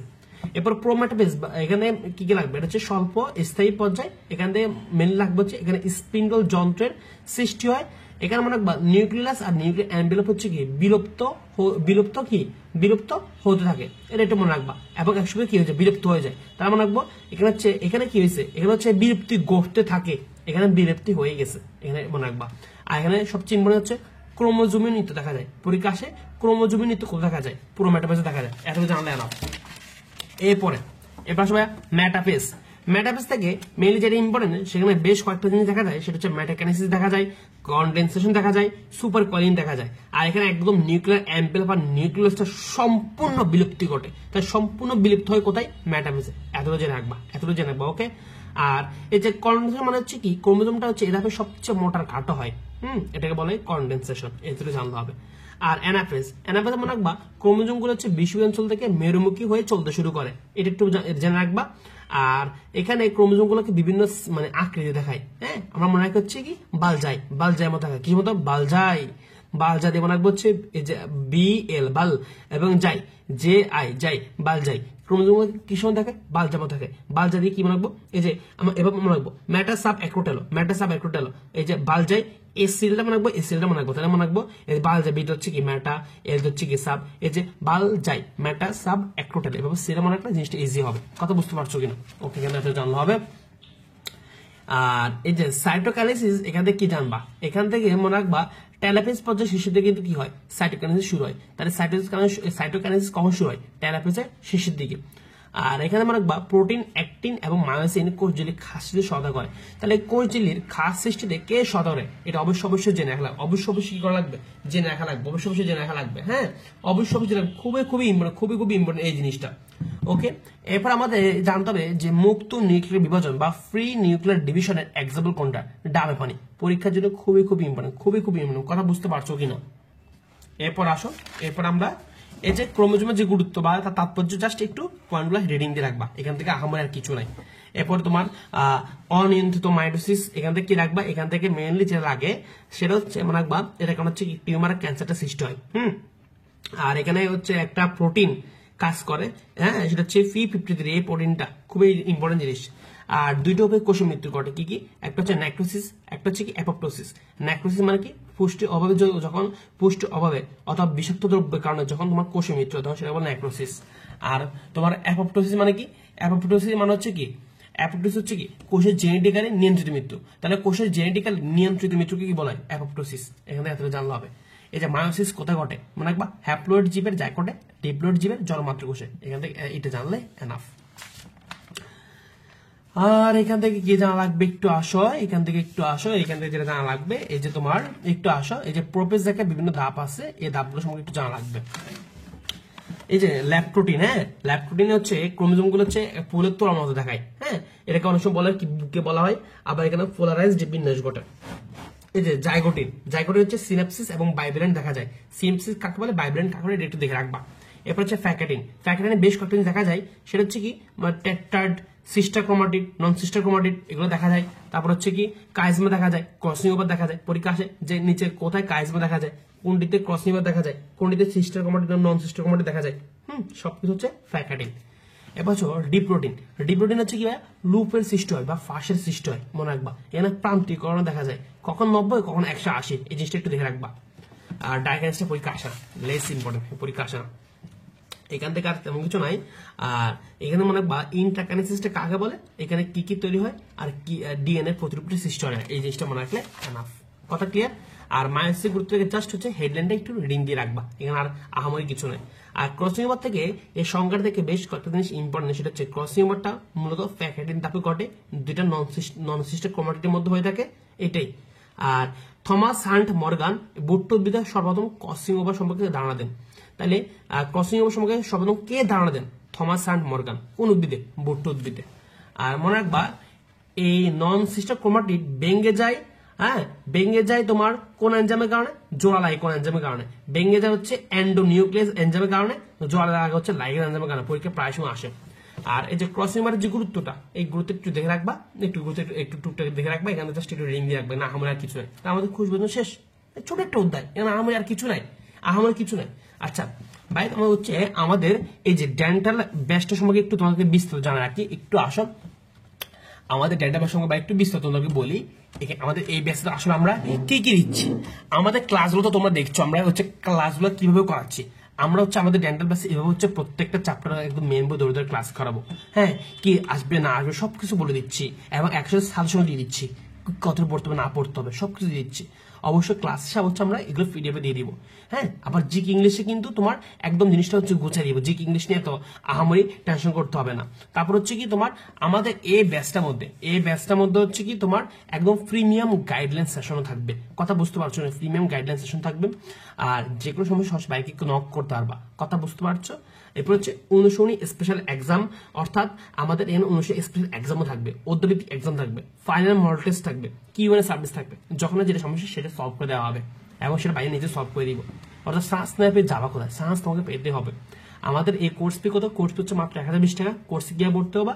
এই যে এখানে যে নাম্বারটা দেওয়া আছে, ভাই তোমাদের নাম্বার দেখাই, এখানে যে নাম্বারটা দেওয়া আছে এই নাম্বার হচ্ছে তুমি যে কোনো বিকাশ বা নগদ থেকে তুমি 1020 টাকা সেন্ড করবা। করার পর হচ্ছে এই নাম্বার বাইকে সরাসরি কল করবে, বা এই নাম্বার হচ্ছে বাইকে হোয়াটসঅ্যাপে নক করলে ভাই তোমাকে কোর্সে অ্যাড করে দিব। কথা ক্লিয়ার? অলরেডি অনেক স্টুডেন্ট কিন্তু যুক্ত হয়ে গেছে। সো দ্রুত ভর্তি হয়ে যাও, তাহলে আমাদের এখানে কোর্স বিভাজনটা শেষ। আমরা এখন যাবো আমাদের পরবর্তী অধ্যায়ে। এখন আসো আমরা যে অধ্যায় নিয়ে আলোচনা করবো সেটা হচ্ছে অণুজীব। এখন প্রথমে জানতে হবে আসলে এই যে অণুজীব এই চ্যাপ্টার তোমার ডেন্টাল আসলে কইতে কোশ্চেন আসে। হ্যাঁ, গরুর মতো পড়লে তো হবে না। আমাদেরকে যে ভাইরাস টপিকটা আছে এই টপিকটা একদম ভালো করে পড়তে হবে। ভাইরাস থেকে কিন্তু তোমার ডেন্টালে প্রচুর কোশ্চেন আসে। ভাইরাসের যে অর্থনৈতিক গুরুত্ব সেখান থেকেও কিন্তু কোশ্চেন আসে। তারপর তোমার ভাইরাস রিলেটেড কি কি রোগ আছে, হ্যাঁ, নিচে কটা ভাইরাস ঘটিত রোগ বা ভাইরাস সংঘটিত রোগ, এটাও কিন্তু পরীক্ষা আসে। তাই ভাইরাসটি একদম ভালো করে পড়তে হবে, তাই ভাইরাস টপিকটা খুব ভালো করে পড়তে হবে। এখন ব্যাকটেরিয়া থেকে মেইনলি তোমার যেখান থেকে কোশ্চেনটা আসে সেটা হচ্ছে ব্যাকটেরিয়ার অর্থনৈতিক গুরুত্বটা আসে। সেটা একটু ইম্পর্টেন্ট। এবং হচ্ছে তোমার ম্যালেরিয়া পরজীবীটা একটু ইম্পর্টেন্ট, পড়তে হবে। তাহলে ভাইরাসটা ভালো করে পড়তে হবে। হ্যাঁ, তারপর হচ্ছে তোমার ব্যাকটেরিয়া অর্থনৈতিক গুরুত্ব ভালো করে পড়তে হবে এবং ম্যালেরিয়া পরজীবীটা একটু ভালো করে পড়তে হবে। এখান থেকে কিন্তু কোশ্চেন আসে, তাহলে আমরা এই জায়গায় ভালো করে ফোকাস করবো। এখান থেকে কিন্তু প্রত্যেক বছর কোশ্চেন আসে। তো আমরা প্রথমে তোমার অণুজীব নিয়ে হাবিজাবি অনেক কিছু দেওয়া আছে। আমরা অণুজীব নিয়ে আসলে কি পড়তে পারি অণুজীব নিয়ে। আসো আমরা প্রথমে এই যে অণুজীব নিয়ে হচ্ছে তোমার কয়েকটা হচ্ছে তোমার কয়েকটা জিনিস পড়বো, আবিষ্কার নিয়ে পড়বো, পরীক্ষা হলে আসে। আসো তাহলে আমাদেরকে জানতে হবে প্রথম ভাইরাস ঘটিত বসন্ত রোগের কথা কে বলছে? জেনার। হ্যাঁ, টোবাকো মোজাইক ভাইরাস বা টিএমবি কথা কে বলছে? মায়ার। জানতে হবে পরীক্ষা খুবই ইম্পর্টেন্ট। ভাইরাস আবিষ্কারককে জানতে হবে, ইভানো বাস্কি। ভাইরালজির জনককে জানতে হবে, স্টেনলে। টিএমবি কে কে ক্যালাসিটি করেন? স্টেনলে। এটা একটু জানতে হবে। তারপর তোমার এখান থেকে কি কি লাগবে সেটা বলি ভাইয়া। আর লাগবে হচ্ছে এই যে ভাইরাস যে তোমার নিউক্লিক অ্যাসিড আর প্রোটিন দিয়ে তৈরি, এই কথা কে বলছে? এটা বলছে হচ্ছে বার্ডেন এবং ফিরি। এটা জানতে হবে। ওকে, আর মনে রাখবা তোমার গেল এটা হচ্ছে এইডস রোগের আবিষ্কারক বা এইচআইভি আবিষ্কার করেন। আর অল্টার হচ্ছে কি তোমার হেপাটাইটিস সি আবিষ্কার করেন। আর বিজ্ঞানী ওয়াল্টার রিড এটা হচ্ছে ফিজ জ্বর বা ইয়েলো ফিভার সৃষ্টিকারী ভাইরাসটা কি করেন? আবিষ্কার করেন। এখান থেকে এটা জানতে হবে। আর এখানে মনে রাখবা তোমার সাইনোপ্লাস্টটা তোমার কে আবিষ্কার করেন? এটা একটু জেনে রাখবা। শ্যাপারম্যান আর হচ্ছে মরিস। ওকে, এখান থেকে আমাদেরকে এরপর জানতে হবে হচ্ছে তুমি একটু দেখে রাখবা যে ভাইরাসের তোমার যে বৈশিষ্ট্যগুলা, জাস্ট একটু বৈশিষ্ট্যগুলা যে দাগ রাখছে একটু রিডিং দিয়ে দিবা। এখান থেকে আমার কিছু পরীক্ষা আসতে পারে যে বড় যে নিচে কোনটা ভাইরাসের বৈশিষ্ট্য নয়, এখান থেকে এভাবে করে কোশ্চেন আসতে পারে। এরপর আসো আমরা একদম ইম্পর্টেন্ট একটা জিনিস পড়বো, ভাইরাসের গঠনটা পড়বো। ভাইরাসের গঠনটা বইয়ের মধ্যে অনেক প্যাঁচানো বা একটু ইজি করে রাখছি। মনে রাখবা ভাইরাসের কেন্দ্রে থাকে হচ্ছে কি নিউক্লিক অ্যাসিড, কে দিয়ে তৈরি? ডিএনএ বা আরএনএ দিয়ে তৈরি, আমরা সবাই জানি। ওকে, এখন ডিএনএটার মধ্যে মনে রাখবা ডিএনএ সাধারণত কি সূত্র? দ্বিসূত্রক। আমরা জানি ডিএনএ কি, হ্যাঁ, ডাবল হেলিক্স, দ্বিসূত্রক। কিন্তু কিছু কিছু ভাইরাসের ক্ষেত্রে তোমার ডিএনএটা হচ্ছে এক সূত্র। ভাই সেসব ভাইরাসের নামটা কি একটু দেখতে চান না? এই ভাইরাসটা M13 যে পলিপাস সেটা হচ্ছে কি তোমার এক সূত্রক ভাইরাস। এখানে হচ্ছে কি এক সূত্র, এখানে হচ্ছে ডিএনএটা হচ্ছে এক সূত্রক। হ্যাঁ, এই দুইটা এক্সাম্পল একটু দেখে রাখবা। আর এই যে আরএনএ হচ্ছে কি এক সূত্র, কিন্তু কিছু কিছু ভাইরাস হচ্ছে দ্বিসূত্রক দেখা যায়। তাহলে তারা কে কে? বামন রোগ আর হচ্ছে কি রিও ভাইরাস। এখানে হচ্ছে কি আমরা দেখি এরা হচ্ছে কি মানে এদের আরএনএটা হচ্ছে কি এক সূত্রক না হয় দ্বিসূত্রক আর কি। আর ভাইরাসটা হচ্ছে মূলত নিউক্লিক অ্যাসিড প্রোটিন তৈরি, আমরা সবাই জানি। আর ভাইরাসের বাইরে যে প্রোটিন আবার সেটা কি বলা হয়? ক্যাপসিড বলা হয়। ক্যাপসিড সম্পর্কে কয়টা মনে রাখবা, এটা হচ্ছে জৈবিক দিক থেকে নিষ্ক্রিয়, এটা হচ্ছে সর্দি জ্বরে হাঁচির সৃষ্টি করে, এটা মনে রাখবা। আর এর একক বা সাব ইউনিট কি বলা হয়, ক্যাপসোমিয়ার। আর এই যে ক্যাপসিড হচ্ছে কি অ্যান্টিজেন রূপে কাজ করে বা অ্যান্টিজেন গুণাবলী বহন করে। পরীক্ষা নিচে কোনটি, আর ক্যাপসিড সম্পর্কে সঠিক তথ্য নয়। এবং পরীক্ষা কোশ্চেন আসতে পারে। আর এরপরে ভাইরাসের প্রকারের সম্পর্কে ভাইরাসের যে এক্সাম্পল গুলো খুবই খুবই ইম্পর্টেন্ট। দণ্ডাকা ভাইরাস কি কি আছে, হ্যাঁ মনে রাখবো হচ্ছে, আপনাদের মনে রাখি দণ্ডাকা ভাইরাস কি কি আছে, এটিএম আর হচ্ছে কি ফিয়ার এসবি। আমরা এবার মনে রাখবো এটিএম দিয়ে মনে রাখবো হচ্ছে কি, এটিএম দিয়ে কি মনে রাখবো, দেখি দেখি তোমরা বলো। এটা হচ্ছে আলফা আলফা মোজাইক ভাইরাস। আর টিএমবি দিয়ে আমরা কি মনে রাখবো, তোমার টোবাকো মোজাইক ভাইরাস। এবং এম হচ্ছে কি মাম্পস ভাইরাস।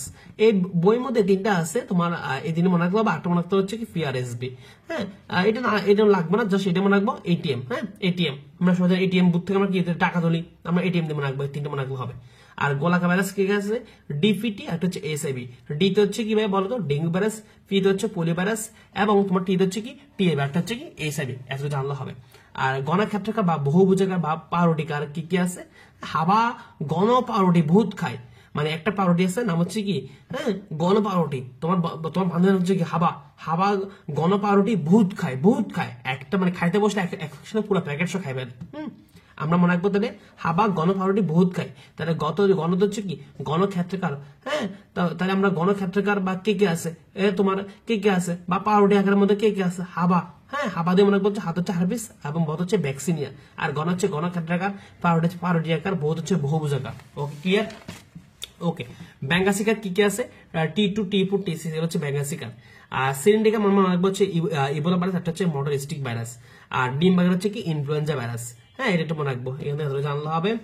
আর এখানে মনে রাখতে হবে পরীক্ষা আসে এই যে নিচে কোনটা ডিএনএ ভাইরাস বা নিচে কোনটা ডিএনএ ভাইরাস নয়। তো ডিএনএ ভাইরাস মনে রাখবো কি দিয়ে, T4 বাই T2 ব্যানিলা হতে ফ্রান্সে এলো। টি তো হচ্ছে টিআইবি, বাইরে হচ্ছে বেরিওলা, T2 হচ্ছে T2, ব্যানিলা হচ্ছে কি ভ্যাকসিনিয়া, হত হচ্ছে কি হারপিস, হ্যাপাটাইটিস বি, ফ্রান্স হচ্ছে ফুলকপির মোজাইক, এটা হচ্ছে কি তোমার এডিনো। আর এই যে আমরা তোমার এইগুলো হচ্ছে কি, এগুলো হচ্ছে ডিএনএ ভাইরাস। তাহলে আমরা ডিএনএ ভাইরাস গুলো যেমন পরীক্ষা আসে নিচে ওরা ডিএনএ ভাইরাস বা নিচে ওরা ডিএনএ ভাইরাস নয়, পারবা আসলে পারবা। ওকে ওকে আসলে এই জিনিসগুলো একদম ভালো করে পড়ে রাখবা। এরপর আমাদের যে জিনিসটা জানতে হবে সেটা আসো, আমাদেরকে জানতে হচ্ছে ইমাজিং ভাইরাস কি কি আছে, এক্সাম্পল একটু দেখে রাখবা। এক্সাম্পলটা খুবই ইম্পর্টেন্ট। আর বেরিয়ন কাকে বলে, নিউক্লিও ক্যাপসিড কাকে বলে, একটু দেখে রাখবা। এমন হচ্ছে সাব ভাইরাল সত্তা। এখান থেকে মেইনলি তোমার যেটা জানা লাগবে সেটা হচ্ছে বিরিয়ডস এবং হচ্ছে প্রিয়ন্স। এই বিরিয়ডস এর এক্সাম্পলটা হচ্ছে কি তোমার, এটা হচ্ছে নারিকেল গাছে ক্যাডাং রোগ সৃষ্টি করে। আর প্রিয়ন্সটা মনে রাখবা, এটা হচ্ছে ম্যাও ক্যাও রোগ সৃষ্টি করে। তাহলে বিরিয়ডসটা কি রোগ সৃষ্টি করে এবং প্রিয়ন্সটা কি রোগ সৃষ্টি করে, এটা জানলে হবে এখান থেকে। আর এখান থেকে তোমার তেমন কিছু নাই। এখান থেকে একটু তোমার যে তোমার এখান থেকে মেনলি হচ্ছে কোভিড-19টা এখন আসলে আমাদের জন্য এত ইম্পর্টেন্ট না। এটা যে সময় মানে ছিল করোনাকালীন সময়, ওই সময়ের জন্য ইম্পর্টেন্ট ছিল, বাট এখান থেকে এত ইম্পর্টেন্ট না কোভিড-19টা, এটা পরীক্ষা আসার মতো না। আর এখান থেকে তোমার যেটা লাগবে সেটা হচ্ছে তোমাকে জানতে হবে, একটু এদিকে আসো। এখান থেকে জানতে হবে যে ব্যাকটেরিয়াসটা তোমার সংখ্যাবৃদ্ধি কবে হয়ে থাকে, দুইবার, একটা হচ্ছে লাইডি চক্র, একটা হচ্ছে কি লাইসোজেনিক চক্র। এখান থেকে দুইটা মনে রাখবা। আর এখান থেকে এই বক্সটি দেখে রাখবা, এই বক্সটি ইম্পর্টেন্ট আছে, এই বক্সটি দেখে রাখবে এখান থেকে। ক্লিয়ার। ওকে এরপর আমাদের যেটা লাগবে সেটা আসো, আমাদের এখান থেকে লাগবে হচ্ছে তোমার এই যে একটু এখান থেকে একটু লিখে রাখি ভাইরাস জনিত রোগ কি কি আছে। হাই বসন্ত মাস এলো, বাইকে ইনফ্লুয়েঞ্জা ও ডেঙ্গু জ্বরে ফেলো। এই যে হাই হাত হচ্ছে কি হাত হচ্ছে কি হার্পিস, বসন্ত মামস হচ্ছে কি মামস, এল হচ্ছে AIDS, viral hepatitis, influenza, dengue, জ্বর হচ্ছে কি জলদঙ্গ, আর ফেলো হচ্ছে কি তোমার কি ফোলিও। তাহলে পরীক্ষা আসে নিচে কোনটা ভাইরাস জনিত রোগ বা নিচে কোনটা ভাইরাস জনিত রোগ নয়, পারবা না? অবশ্যই পারবা। এগুলো সবগুলো হচ্ছে ভাইরাস জনিত রোগ। অপশন এবারে যেটা থাকবে সেটা হচ্ছে কি ভাইরাস জনিত রোগ নয়। Okay clear. ওকে এরপর আমাদের যে জিনিসটা লাগবে সেটা হচ্ছে একটু আসো, আমাদের এখান থেকে বেশ কিছু জিনিস লাগবে, একটু আসো। এই যে তোমার ইবোলা ভাইরাস, হ্যাঁ ইবোলা ভাইরাস সম্পর্কে মেইনলি তোমার কয়েকটা কথা মনে রাখবা, বা তোমাকে বলি ইবোলা ভাইরাস সম্পর্কে কি কি মনে রাখবা। এখানে তোমার অনেক কিছু আছে, মেনলি মনে রাখবা এটা হচ্ছে একটা আয়না ভাইরাস এবং এটার কারণ হচ্ছে কি তোমার কোষটা ফেটে যায়, এখান থেকে এটা মনে রাখো। আর যে নিপা ভাইরাস হচ্ছে কি কাঁচা খেজুর রসের মধ্যে পাওয়া যায়। এখন যেহেতু মানে একটা রসের একটা সিজন, আমরা সবার রস খাই, হ্যাঁ খেজুর গাছের রস কিন্তু খুবই মজা। পরীক্ষা আসতে পারে যে কাঁচা খেজুরের রসের মাধ্যমে তোমার কোন ভাইরাসটা ছড়ায়? Nipah virus. এটা একটু মনে রাখবা, এটা একটু মনে রাখবা। আর সোয়ান ফ্লু ভাইরাস কি কি আছে এই দুটো একটু মনে রাখবা। এগুলো হচ্ছে কি এক্সাম্পলটা, এগুলো হচ্ছে কি এক্সাম্পলটা, এগুলো একটু দেখে রাখবা। আর এখান থেকে তেমন কিছু নাই। আর ভাইরাসের উপকারিতার মধ্যে জাস্ট ভাই যেগুলো আগে রাখছে এগুলো একটু দেখে রাখবা, এগুলো একটু কি রাখবা দেখে রাখবা। আর এখানে মনে রাখবা যে ইন্টারফেরন, হ্যাঁ ইন্টারফেরন হচ্ছে কি একটা অ্যান্টিভাইরাস ড্রাগ, এবং ইন্টারফেরন হচ্ছে ভাইরাসকে নিষ্ক্রিয় করতে পারে। পরীক্ষা আসে নিচে কোনটা ভাইরাসকে নিষ্ক্রিয় করে দিতে পারে, সেটা হচ্ছে কি ইন্টারফেরন। এতটুকু মনে রাখবা, এতটুকু মনে রাখবা। আর এখান থেকে দেখো, এখান থেকে তোমার এই যে কোন ভাইরাসের কারণে কি কি রোগ সৃষ্টি হয় এই বক্সে তো অবশ্যই দেখে রাখবা। আর এখানে কি কি রোগ সৃষ্টি হয় জাস্ট ভাই যেগুলো দেখা রাখছি, যেগুলো দেখা রাখছি শুধু এগুলো দেখলে হবে, এগুলো দেখলে এনাফ। কথা বুঝতে পারছো কিনা? কথা সবগুলো লাগবে না, ভাই যেটা রাখছে এগুলো দেখলে হবে। এখন আসে ভাইয়া এই যে ভাইরাস জনিত রোগসমূহ। ভাইরাস জনিত রোগসমূহকে তোমাকে জানতে হবে যে সাধারণত যদি লিভার কোনো প্রদাহ হয় তো সেটাকে কি বলা হয়? হ্যাপাটাইটিস বলা হয়। পরীক্ষা আসে লিভার প্রদাহকে কি বলা হয়? হ্যাপাটাইটিস বলা হয়। হ্যাঁ, আর হ্যাপাটাইটিস সি ভাইরাসকে বলা হয় তুষার আগুন বা নির্বোধ। পরীক্ষা আসে নিচে কোনটা তুষার আগুন।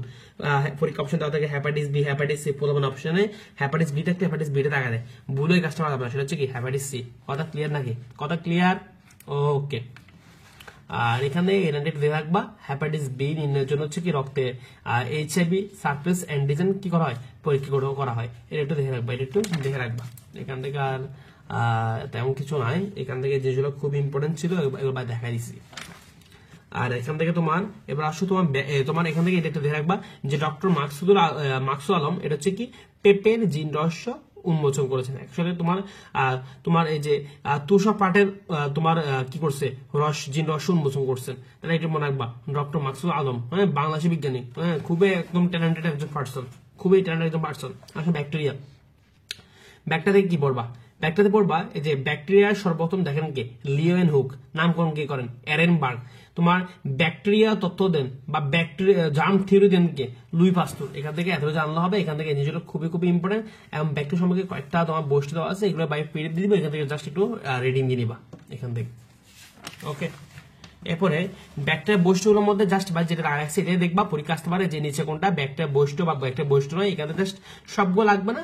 4 নাম্বার তোমার 4, 6, তারপর 10, 11, 12 এই কটা পয়েন্ট দেখলে এনাফ, এই কটা পয়েন্ট দেখলে এনাফ। হ্যাঁ, মনে রাখবা ইকোলাই আমাদেরকে হ্যাঁ ইকোলাই আমাদেরকে কোন ভিটামিনটা সরবরাহ করে থাকে? Vitamin B complex. এটা খুবই লাগবে।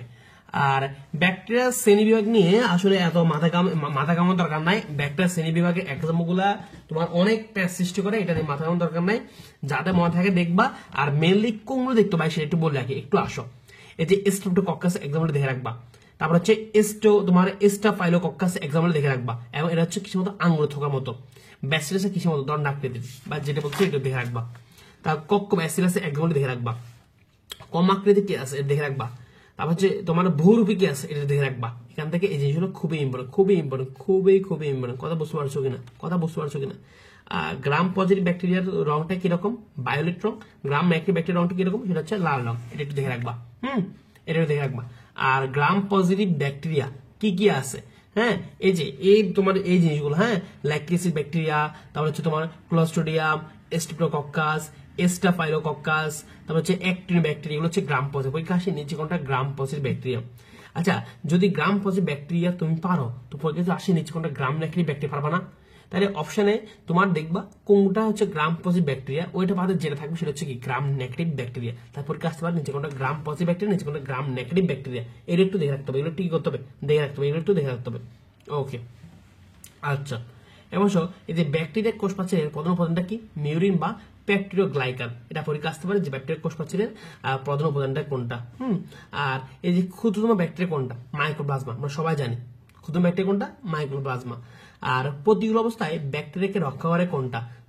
তোমার স্লাইম স্তর। এই স্তরটা কি করে? এই লেয়ারটা কি করে প্রতিকূল অবস্থায় ব্যাকটেরিয়াকে রক্ষা করে। পরীক্ষা আসে যে প্রতিকূল অবস্থায় ব্যাকটেরিয়াকে তোমার সেভ করে কোনটা? পরীক্ষা আসতে পারে। কথা ক্লিয়ার কিনা? কথা ক্লিয়ার কিনা? ওকে, এরপরে তোমার যেটা জানা রাখবে যে প্লাজেলার কয়টা অংশ? 3টা অংশ থাকে। কি কি দেখে রাখবা, পরীক্ষা আসতে পারে। মেইনলি যেটা আসে এটা হচ্ছে প্লাজেলার কয়টা অংশ, এটাই আসে পরীক্ষায়, এটাই আসে। আর মনে রাখবা এই যে গনোরিয়া ব্যাকটেরিয়া ফিলি দ্বারা পোষক কোষের সাথে কি হয়? যুক্ত হয়। তাহলে পরীক্ষা আসে যে গনোরিয়া ব্যাকটেরিয়া ফিলি দ্বারা পোষক কোষে যুক্ত হয়। কে ব্যাকটেরিয়া ফিলি দ্বারা পোষক কোষে যুক্ত হয়? এটা মনে রাখবা গনোরিয়া। আর মনে রাখবা ব্যাকটেরিয়াতে কি নাই? মাইটোকন্ড্রিয়া। খুবই খুবই খুবই খুবই ইম্পর্টেন্ট, খুবই খুবই এখানে ব্যাকটেরিয়া একটা অংশ নাম হচ্ছে কি মেসোজোম, এটা হচ্ছে কি কোষ বিভাজনে হেল্প করে। তাহলে কোষ বিভাজনে হেল্প করে ব্যাকটেরিয়া কোন অংশটা? মেসোজোমটা। এটা একটু মনে রাখবা, এটা একটু মনে রাখবা। আর বলিওটিনটা হচ্ছে মনে রাখবা, বলিওটিনটা হচ্ছে তোমার কি করে খাদ্য সঞ্চয় করে। এখান থেকে এতটুকু জানলে এনাফ। আর এখান থেকে প্লাজমিডটা একটু দেখে রাখবা। প্লাজমিডটা হচ্ছে আমরা তোমার যখন হচ্ছে কি তোমার আমরা যখন জীব প্রযুক্তি পড়বো ওখানে কিন্তু আমরা প্লাজমিড ডিটেলসে পড়বো। হ্যাঁ, সেখানে রিডিং দেখলে হবে। এই প্লাজমিড এত আহামরি এত ইয়ে করার দরকার নেই। ওকে, এখন আমাদের এখান থেকে যেটা জানতে হবে সেটা হচ্ছে ব্যাকটেরিয়ার উপকারিতা। আমাদের যে ডেন্টাল যে ভর্তি পরীক্ষা, হ্যাঁ ডেন্টাল ভর্তি পরীক্ষা থেকে যে তোমার ব্যাকটেরিয়া থেকে কিন্তু সব জায়গা থেকে কোশ্চেন আসে না। ব্যাকটেরিয়া থেকে মেনলি কোশ্চেন আসে কিন্তু ব্যাকটেরিয়া উপকারিতা থেকে। এই উপকারিতা থেকে কিন্তু ব্যাকটেরিয়া উপকারিতা কোশ্চেন আসে। কথা বুঝতে পারছো কিনা? আমাদের তুমি ব্যাকটেরিয়া থেকে যাই পড়ো না কেন, ব্যাকটেরিয়া উপকারিতা একদম ভালো করে পড়তে হবে যাতে তোমার একটা কোশ্চেনও মিস না যায়। প্রত্যেক বছর কিন্তু তোমার যদি ব্যাকটেরিয়া কোনো কোশ্চেন দেয় সেটা ব্যাকটেরিয়ার উপকারিতা থেকে কিন্তু কোশ্চেনটা দিয়ে থাকে। সো এবার যদি কোশ্চেন করে, যদি ব্যাকটেরিয়া দেখে টিচার চিন্তা না আমি ব্যাকটেরিয়া কোশ্চেন দিব, তাই কিন্তু তারা ব্যাকটেরিয়ার উপকারিতা থেকে কোশ্চেন দিবে। সো ব্যাকটেরিয়া উপকারিতা ভালো পড়তে হবে। এখান থেকে মেলে কি করবা, ওইখান থেকে যা দেখা সেগুলো পড়বা, কিন্তু ব্যাকটেরিয়া উপকারিতা একদম ভালো করে পড়বা। এখান থেকে ভাই আসো ভাই কি কি পড়তে হবে তোমার। এখান থেকে মনে রাখবা তোমার এই যে প্রতিষেধক টিকা তৈরিতে কোন কোন ব্যাকটেরিয়া ইউজ হয়, হ্যাঁ এটা একটু দেখে রাখবা।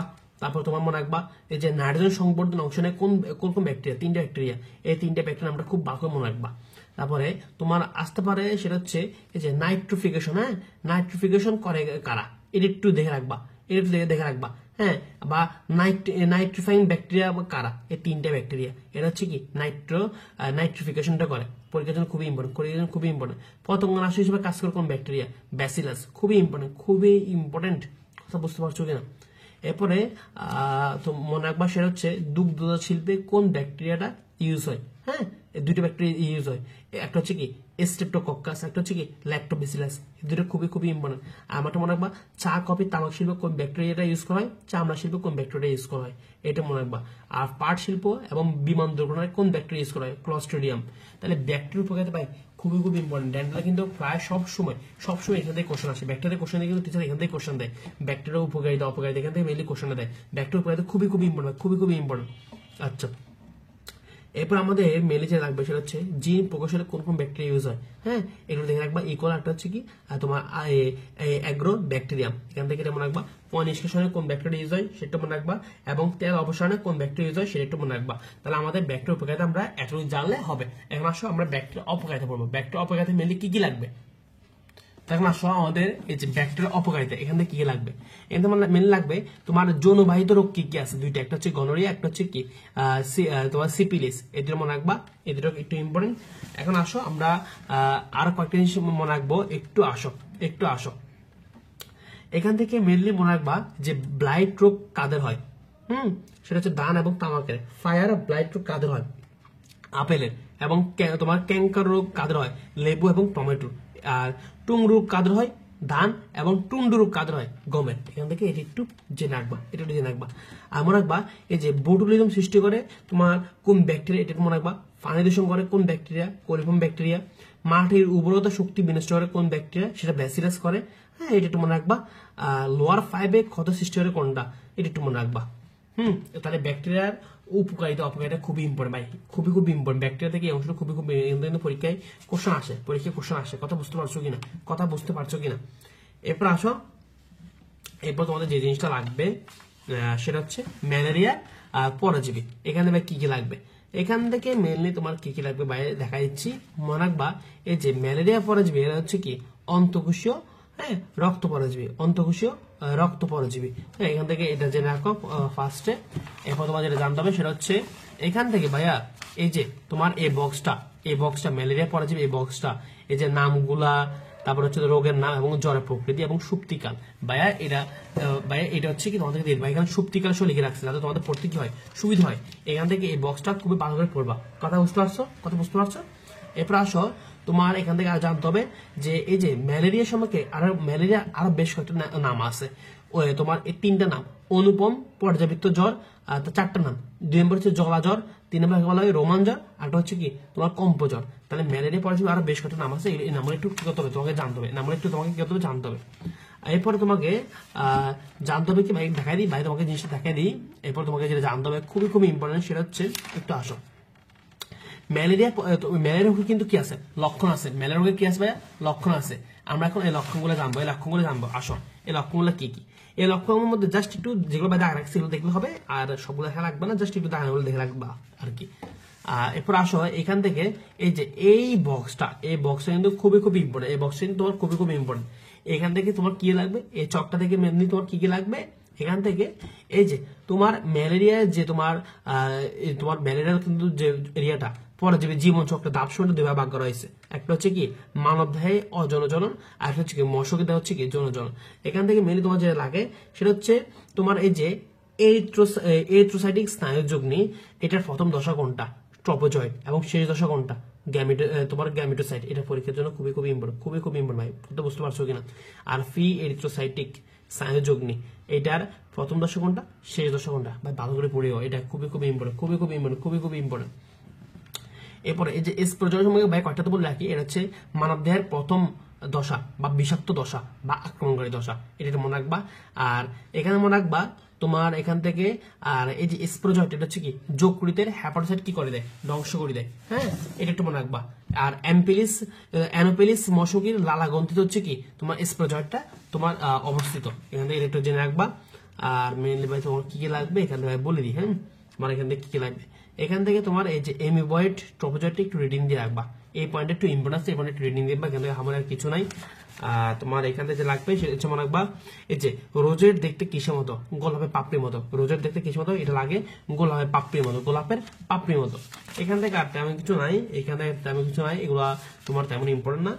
আর এখান থেকে তোমরা একটু দেখে রাখবো হচ্ছে কি ভাই বলি, তোমার এই যে স্পোরোজয়েড যে গঠনটা, হ্যাঁ স্পোরোজয়েড গঠনটা একটু রিডিং দিয়ে রাখবা, এটা একটু রিডিং দিয়ে রাখবা, এই প্যারাটা একটু রিডিং দিয়ে রাখবা। এখান থেকে আর তেমন কিছু না। তাহলে আমাদের এখান থেকে মোটামুটি এই জিনিসগুলো খুবই খুবই ইম্পর্টেন্ট জিনিস। আর এখান থেকে এটা মনে রাখবা যে সিনকোনা গাছের বাকল হতে তৈরি কুইনাইন ম্যালেরিয়া রোগের নিরাময়ের মূল ওষুধ। তাহলে ম্যালেরিয়া নিরাময়ের মূল ওষুধ কোনটা, কুইনাইন। এই জিনিসটা খুবই খুবই খুবই খুবই খুবই খুবই ইম্পর্টেন্ট। আর বিশ্বের প্রথম ম্যালেরিয়া প্রতিষেধক টিকা কোনটা, খুবই ইম্পর্টেন্ট, এটা একটু জানতে হবে। তাহলে আমাদের অনুজীব থেকে আমরা এই জিনিসটা একদম ভালো করে আমাদের কি করতে হবে, সলভ করতে হবে। অবশ্যই একদম খুব ভালো সলভ করতে হবে, কথা বুঝতে পারছো, এই জিনিস ভালো করে পড়তে হবে। আর অবশ্যই হচ্ছে তোমরা যে তোমাদের যে আলিম স্যার এবং আজিবুর স্যারের এমসিকিউ একটু রিভাইজ দিয়ে ফেলবা, কথা বুঝতে পারছো। মেন বই থেকে তো বাইরে দেখা দিচ্ছি, সাথে হচ্ছে ওর একটু রিভাইজ দিয়ে ফেলবা, এই হচ্ছে কথা। আর এখন আসছে আমাদের লাস্ট অধ্যায়, আজকে লাস্ট অধ্যায় আমরা চলো দেখিনি আমাদের লাস্ট অধ্যায়, বেশি কিছু লাগবে না, অল্প কিছু লাগবে। আসো লাস্ট অধ্যায় তো এখন দেখো জীব প্রযুক্তি বাই একটু বলি, এই অধ্যায়টা তোমার মোটামুটি একটু ইজি আছে বাট একটু পড়াটা একটু অবুঝানো, যার কারণে ভাই হচ্ছে যেটা বই থেকে পড়ানো দরকার সেটা বই থেকে পড়াই দিব, যেটা হচ্ছে তোমাকে লিখে পড়াতে সেটা লিখে পড়াবো, কথা বুঝতে পারছো কিনা। আসো তাহলে জীব প্রযুক্তি, এখান থেকে প্রথম মনে রাখবা যে সহজ জীব প্রযুক্তি এক্সাম্পল কোনটা, দই তৈরি করা এবং অ্যালকোহল তৈরি হচ্ছে কি প্রাচীনতম জীব প্রযুক্তি এক্সাম্পল। এবং পরীক্ষা যেটা মেনলি আসে এখান থেকে এই জিনিসটা খুবই খুবই আসে। এই যে তোমার বায়োটেকনোলজি, এটা কি সম্পর্কে তোমার কি ব্যাখ্যা করে, জলীয় আর হচ্ছে সামুদ্রিক প্রয়োগ। ব্লু আমরা বলি ব্লু বায়োটেকনোলজি, ব্লু মানে হচ্ছে কি তোমার ব্লু, হ্যাঁ একটু তোমার সমুদ্রের সাথে, সমুদ্র পানি কি নীলের মতো দেখায়, হ্যাঁ একটু সমুদ্রের সাথে রিলেটেড। গ্রিন মানে যে সবুজ, কৃষি রিলেটেড, হ্যাঁ তাহলে গ্রিন বায়োটেকনোলজি হচ্ছে কি কৃষিক্ষেত্রে প্রয়োগটা বর্ণনা করে। রেড এবং হোয়াইট, হ্যাঁ রেড এবং হোয়াইট, ডাক্তারের চেম্বারে দেখবা ডাক্তার একটা পর্দা থাকে, পর্দাটা হচ্ছে কি হোয়াইট কালার, মাসে একটা কি প্লাস্টিনে দেওয়া থাকে, এটা হচ্ছে লাল কালার। তাহলে রেড আর হোয়াইট এটা হচ্ছে কি চিকিৎসা ক্ষেত্রে একটা তোমার ব্যাখ্যা করে, কথা বুঝতে পারছো কিনা, এই জিনিসটা ব্যবহার পড়তে হবে। আচ্ছা ভাই তোমাদেরকে একটা তো বলে রাখি, তোমার জীব প্রযুক্তি থেকে মেনলি ডেন্টালে কই থেকে কোশ্চেন আসে এটা তো অবশ্যই জানতো। হ্যাঁ জীব প্রযুক্তি তোমার ডেন্টালে মেনলি কোশ্চেন আসে হচ্ছে জেনেটিক ইঞ্জিনিয়ারিংটা আমাদের একদম ভালো করে পড়তে হবে। জেনেটিক ইঞ্জিনিয়ারিং থেকে তোমার ডেন্টালে কোশ্চেন আসে, ডেন্টালে মেনলি কোশ্চেন আসে হচ্ছে তোমার তিনটে জায়গা থেকে, এই চ্যাপ্টারে তিনটে জায়গা থেকে হচ্ছে তোমার ডেন্টালে কোশ্চেন আসে। একটা হচ্ছে জেনেটিক ইঞ্জিনিয়ারিং, একটা হচ্ছে তোমার রিকম্বিনেন্ট ডিএনএ প্রযুক্তির প্রয়োগটা থেকে কোশ্চেন আসে, একটা হচ্ছে তোমার জিনোম সিকোয়েন্সিং। তাহলে ভাই কি কি জায়গা থেকে কোশ্চেন আসে, একটা হচ্ছে তোমার জেনেটিক ইঞ্জিনিয়ারিং, একটা হচ্ছে তোমার রিকম্বিনেন্ট ডিএনএ প্রযুক্তি প্রয়োগ, একটা হচ্ছে জিনোম সিকোয়েন্সিং। ভাইয়া তো পড়াই দিচ্ছি, ভাই সবাই পড়াই দিচ্ছি যেগুলো লাগবে, তবু ভাইয়া বলে দিচ্ছি কোথেকে কোশ্চেন আসে, প্রত্যেক বছর কোথেকে কোশ্চেন আসে, তবু ভাই পুরো চ্যাপ্টার দেখাই দিচ্ছি। ওকে আসো এখন আমরা প্রথম হচ্ছে আবিষ্কার, এই চ্যাপ্টারে যতটা আবিষ্কার আছে জনগণ সবগুলো শিখবো, টোটাল 11টা আছে।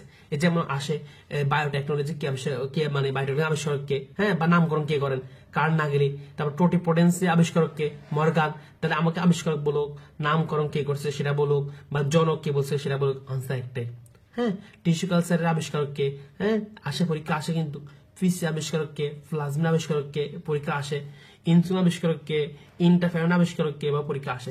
টোটাল এই চ্যাপ্টার টোটাল 11টা আছে, সবগুলো নতুন সাজা রাখছি। এই 11টা পড়ে ফেলবা, তাহলে একদম ইজি হয়ে যাবে, একদম ইজি হয়ে যাবে, একদম ইজি হয়ে যাবে। কথা বুঝতে পারছো কিনা? কথা বুঝতে পারছো কিনা? ওকে, এবার আমাদের মেনলি যেটা লাগবে সেটা হচ্ছে টিস্যু কালচার ধাপ লাগবে। হ্যাঁ, ধাপ থেকে মেনলি যেটা লাগবে সেটা হচ্ছে যে প্রথম ধাপ হচ্ছে মাতৃউদ্ভিদ বা এক্সপ্লান্ট নির্বাচন। সেকেন্ড ধাপ হচ্ছে কালচার মিডিয়াম বা আবাদ মাধ্যম তৈরি। এখান থেকে মিল লাগবে তোমার এই যে উপাদান কি কি আছে। পরীক্ষা আসে নিচে কোনটা কালচার মিডিয়ামে, টিস্যু কালচারের কালচার মিডিয়ামে কি নয়, উপাদান নয়। সো এই উপাদানগুলো ভালো করে পড়তে হবে। এবং এখানে তোমার এই যে তোমার কালচার মিডিয়ামের পিএস কত জানতে হবে, 5.5 থেকে 5.8। পরীক্ষার জন্য খুবই খুবই ইম্পর্টেন্ট। এবং কালচার মিডিয়ামটা গণনা করতে কি ইউজ করা হয়, এগার ইউজ করা হয়, এটা জানতে হবে। এরপর তোমার এখান থেকে এই যে টিস্যু, তোমার আমরা এখন পড়তেছি কি তোমার টিস্যু কালচার। এই টিস্যু কালচারের থার্ড নাম্বার হচ্ছে কি জীবাণু মুক্তকরণ বা নির্বীজকরণ। এখন তুমি অটোক্লেভ যন্ত্র এর জন্য ইউজ করা হয়, মানে জীবাণু মুক্ত করার জন্য কি ইউজ হয়, অটোক্লেভ যন্ত্র। এখন এই অটোক্লেভ যন্ত্রের মধ্যে তাপমাত্রা কত, সময় কত, চাপ কত জানতে হবে। আর ক্যালাস সৃষ্টির মধ্যে তাপমাত্রা কত, আপেক্ষিক আর্দ্রতা কত, বৈদ্যুতিক আলো কত জানতে হবে। এখন আসলে ভাইয়া টিস্যু কালচার প্রযুক্তির ব্যাপারটা খুবই খুবই ইম্পর্টেন্ট ভাইয়া, খুবই খুবই ইম্পর্টেন্ট। আমাকে জানতে হবে। দেখো মেরিস্টেম কালচার, এই কালচার মাধ্যমে হচ্ছে রোগ মুক্ত বা ভাইরাস মুক্ত উদ্ভিদ কি করায়, সৃষ্টি করায়। এক্সাম্পল কি আছে, টমেটো বা আনারস। পরীক্ষা আসে যে মেরিস্টেম কালচার মাধ্যমে নিচে কোনটি সৃষ্টি করা সম্ভব হয়েছে, টমেটো, আনারস। এমব্রায়ো কালচার, জীবের সুপ্তাবস্থা দমন করা। পরীক্ষা আসে বীজের সুপ্তাবস্থা দমন করা হয় কোনটির মাধ্যমে, এমব্রায়ো কালচার। পারবা? অবশ্যই পারবা। এই যে হোমোজাইগাস জাত ও হ্যাপ্লয়েড উদ্ভিদ সৃষ্টি করা হয় কোন কালচার মাধ্যমে, পরাগরেণু ও পরাগধানী কালচার মাধ্যমে। আসে, পারবা। আর মনে রাখবা তোমার এখান থেকে হচ্ছে তোমার এই যে ক্যালাস কালচার এর মাধ্যমে কি তৈরি হয়েছে, সোমাটিক এমব্রিওজেনেসিস। এটা অবশ্যই অবশ্যই জানতে হবে, অবশ্যই অবশ্যই জানতে হবে। আর মনে রাখবা তোমার এই যে এক্সপ্লান্ট কালচার এর মধ্যে হচ্ছে কি মাইক্রো প্রপাগেশন করা হয়। পরীক্ষা আসে যে মাইক্রো প্রপাগেশন করা হয় কোনটির মাধ্যমে, এক্সপ্লান্ট কালচার। আর পোর্টব্রাশ কালচারটি ইম্পর্টেন্ট বেশি একটু আসো। মনে রাখবা এই যে পোর্টব্রাশ কালচার মাধ্যমে হচ্ছে কি তোমার একটা হচ্ছে হাইব্রিড, একটা হচ্ছে কি সাইব্রিড তৈরি হয়েছে। তাহলে এই যে হাইব্রিড মানে কি, সাইব্রিড মানে কি, বা যদি ফ্লোরোপ্লাস্টে মিলন ঘটে বা ফিউশন ঘটে তখন সেটা হচ্ছে হাইব্রিড। আর যদি সাইটোপ্লাজমে মিলন ঘটে বা ফিউশন ঘটে সেটা হচ্ছে কি সাইব্রিড। কথা ক্লিয়ার? কথা ক্লিয়ার? এখন আমাদেরকে জানতে হবে যে আলু আর টমেটোর হাইব্রিড বা প্রোটোপ্লাস্ট ফিউশনের মাধ্যমে তোমার যে উদ্ভিদের সৃষ্টি হচ্ছে সেটা হচ্ছে কি ফোমেটো। পরীক্ষা আসে যে আলু ও টমেটোর হাইব্রিড বা প্রোটোপ্লাস্ট ফিউশনের ফলে নতুন যে উদ্ভিদের সৃষ্টি হচ্ছে সেটার নাম কি, ফোমেটো। এটা অবশ্যই জানতে হবে, অবশ্যই অবশ্যই জানতে হবে। কথা বুঝতে পারছি না? এখান থেকে এটা জানলে হবে। এই পর্বটা আসো, এই পর্বটা আমরা এই যে তোমার এই জিনিসগুলো কত ইজি করে পড়ে ফেলছে, কত ইজি করে পড়ে ফেলছে আমরা এই জিনিসগুলো, বুঝতে অনেক প্যাচাল। এবার আসো তোমার জেনেটিক ইঞ্জিনিয়ারিং। ভাই জেনেটিক ইঞ্জিনিয়ারিং পরীক্ষার জন্য মারাত্মক লেভেল ইম্পর্টেন্ট। আসো ডেন্টালের জন্য স্পেশালি। হ্যাঁ আসো, এখান থেকে কি লাগবে, এ প্রায়োগিক পদ্ধতির নাম কি, এটা দেখে রাখবা, রিকম্বিনেন্ট ডিএনএ প্রযুক্তি। এ ব্যবহৃত, এখানে তোমার ব্যবহৃত অণুজীব বা বাহকের নামটা কি, নাম হচ্ছে কি ইকোলাই ও 11 ব্যাকটেরিয়াম নামক ব্যাকটেরিয়া এবং হচ্ছে টিএমবি নামক ভাইরাস। ওকে, এখানে সৃষ্ট জীবের নাম কি, তোমার এই সৃষ্ট জীবের নাম, এই 3টা নাম আছে, এগুলো একটু দেখে রাখবা। আর ট্রানজিনিক প্রাণী সম্পর্কে কয়েকটা তথ্য দেওয়া আছে, এগুলো একটু দেখে নিবা। এখন হচ্ছে ভাই প্লাজমিড। প্লাজমিড হচ্ছে কি একটা উত্তম বা উপযোগী বাহক। এখানে তোমার বেসিকলি হচ্ছে প্রথমে বেসিক কয়েকটা তথ্য দেওয়া আছে, 4-5টা, এগুলো একটু দেখে নিবা। আর মনে রাখবা তোমার এই যে প্লাজমিডের নির্দিষ্ট স্থান কোন এনজাইম দিয়ে কাটা যায়, এটা হচ্ছে রেস্ট্রিকশন এনজাইম, খুবই খুবই ইম্পর্টেন্ট। আর প্লাজমিড কত প্রকার, 3 প্রকার, খুবই ইম্পর্টেন্ট। এখানে কোশ্চেন আসতে পারে এফ এবং এফ প্রাইম প্লাজমিড। আর প্লাজমিড হচ্ছে কি কোল প্লাজমিড। এখন এখানে মেন লাগবে হচ্ছে এই যে ব্যাকটেরিয়া দেহে ফিলি তৈরি করে কে, এফ এবং এফ প্রাইম প্লাজমিড। আর এই যে আর প্লাজমিড, এটা হচ্ছে কি অ্যান্টিবায়োটিক প্রতিরোধ ক্ষমতা সম্পন্ন। পরীক্ষা আসে নিচে কোন প্লাজমিড অ্যান্টিবায়োটিক প্রতিরোধ ক্ষমতা সম্পন্ন, আর প্লাজমিড। আর কোল প্লাজমিড কি থাকে, তোমার কোলিসিন, একটা হচ্ছে বিব্রিওসিন। হ্যাঁ, কোলিসিন কি করে, ইকোলাই কোষকে ধ্বংস করে, বিব্রিওসিন কি করে, বিব্রিও কলেরা কোষকে ধ্বংস করে। ওকে, এখন লাগবে হচ্ছে আমাদের জিন ক্লোনিং। জিন ক্লোনিং থেকে তোমার মেনলি কি লাগবে, আর সংজ্ঞাটা দেখে নিবা। আর জিন ক্লোনিং এর জন্য তোমার জিনের উৎস কয়টা, 3টা, ক্রোমোজোমের খণ্ড, কমপ্লিমেন্টারি ডিএনএ গবেষণাগারে তৈরিকৃত নতুন ডিএনএ পরীক্ষা আসে যে জিন ক্লোনিংয়ের জন্য জিনের উৎস নয় কোনটা, এটা একটু দেখে রাখবা। আর দ্বিসূত্রক ডিএনএ কে একক সূত্রক ডিএনএ তে পরিণত করার সময় কত তাপমাত্রা প্রয়োজন হয়? 90 ডিগ্রি সেলসিয়াস তাপমাত্রা। আর ক্লোনিং কয় প্রকার? দুই প্রকার, একটা হচ্ছে ডিএনএ ক্লোনিং বা জিন ক্লোনিং, একটা হচ্ছে কি রিপ্রোডাক্টিভ ক্লোনিং। আর রিপ্রোডাক্টিভ ক্লোনিং মাধ্যমে হচ্ছে কি ডলি নামক বেড়া সৃষ্টি হয়েছে, পরীক্ষা আসে যে ডলি নামক বেড়া সৃষ্টি হয়েছে কোন ক্লোনিং মাধ্যমে? Reproductive cloning. এমন একবার এই জিন ক্লোনিং এর সময় তোমার 4টি উপাদান প্রয়োজন হয়, কি কি? কাঙ্ক্ষিত জিন বা ডিএনএ, তারপর হচ্ছে ক্লোনিং ভেক্টর, উৎসেচক বা এনজাইম, আর হচ্ছে পোষক বা হোস্ট। এই 4টা জিনিস প্রয়োজন হয়। পরীক্ষা আসে যে জিন ক্লোনিং এর জন্য নিচে কোনটা প্রয়োজনীয় উপাদান নয়, এবার করে পরীক্ষা কোশ্চেন আসে। পারবা না? অবশ্যই পারবা। আমরা একদম এভাবে মেন বই ধরে পড়াচ্ছি, তোমরা যারা ড্যান্ডা ব্যাচে ভর্তি দ্রুত ভর্তি হয়ে যাও। এরপর আসো রিকম্বিনেন্ট ডিএনএ। ভাই রিকম্বিনেন্ট ডিএনএটা থেকে তোমাকে কি লাগবে? এখানে মেলে রাখবে হচ্ছে তোমার এই রিকম্বিনেন্ট ডিএনএ থেকে মেলে যে লাগে সেটা হচ্ছে রিকম্বিনেন্ট ডিএনএটা তোমার এই যে তোমার এই জিনিসটা, এই টপিকটা ড্যান্টার জন্য মারাত্মকভাবে ইম্পর্টেন্ট। এখান থেকে প্রায় সব সময় কোশ্চেন আসে। আসো রিকম্বিনেন্ট ডিএনএ থেকে তোমার এই যে এটা কর্তন বা ছেদন বা কাটা হয় কোন এনজাইম দিয়ে? রেস্ট্রিকশন এনজাইম দিয়ে। এই রেস্ট্রিকশন এনজাইমের বেশ সঠিক নাম আছে, এগুলো জানো। এন্ডোনিউক্লিয়াস এনজাইম বা আণবিক কাছি বা সূক্ষ্ম চুরিকা বা বায়োলজিক্যাল নাইফ বা তোমার মলিকুলার স্কেচন। এখানে পরীক্ষা আসে তোমার যে তোমার এই যে এই অপর নামগুলো থেকে পরীক্ষা কোশ্চেন আসে। রেস্ট্রিকশন এনজাইমের নিচে কোনটা অপর নাম কোশ্চেন আসে। আর এই রিকম্বিনেন্ট ডিএনএটা সংযুক্ত করা হয় কিসের মাধ্যমে? লাইগেজের মাধ্যমে। পারবা? অবশ্যই পারবা, ঠিক আছে।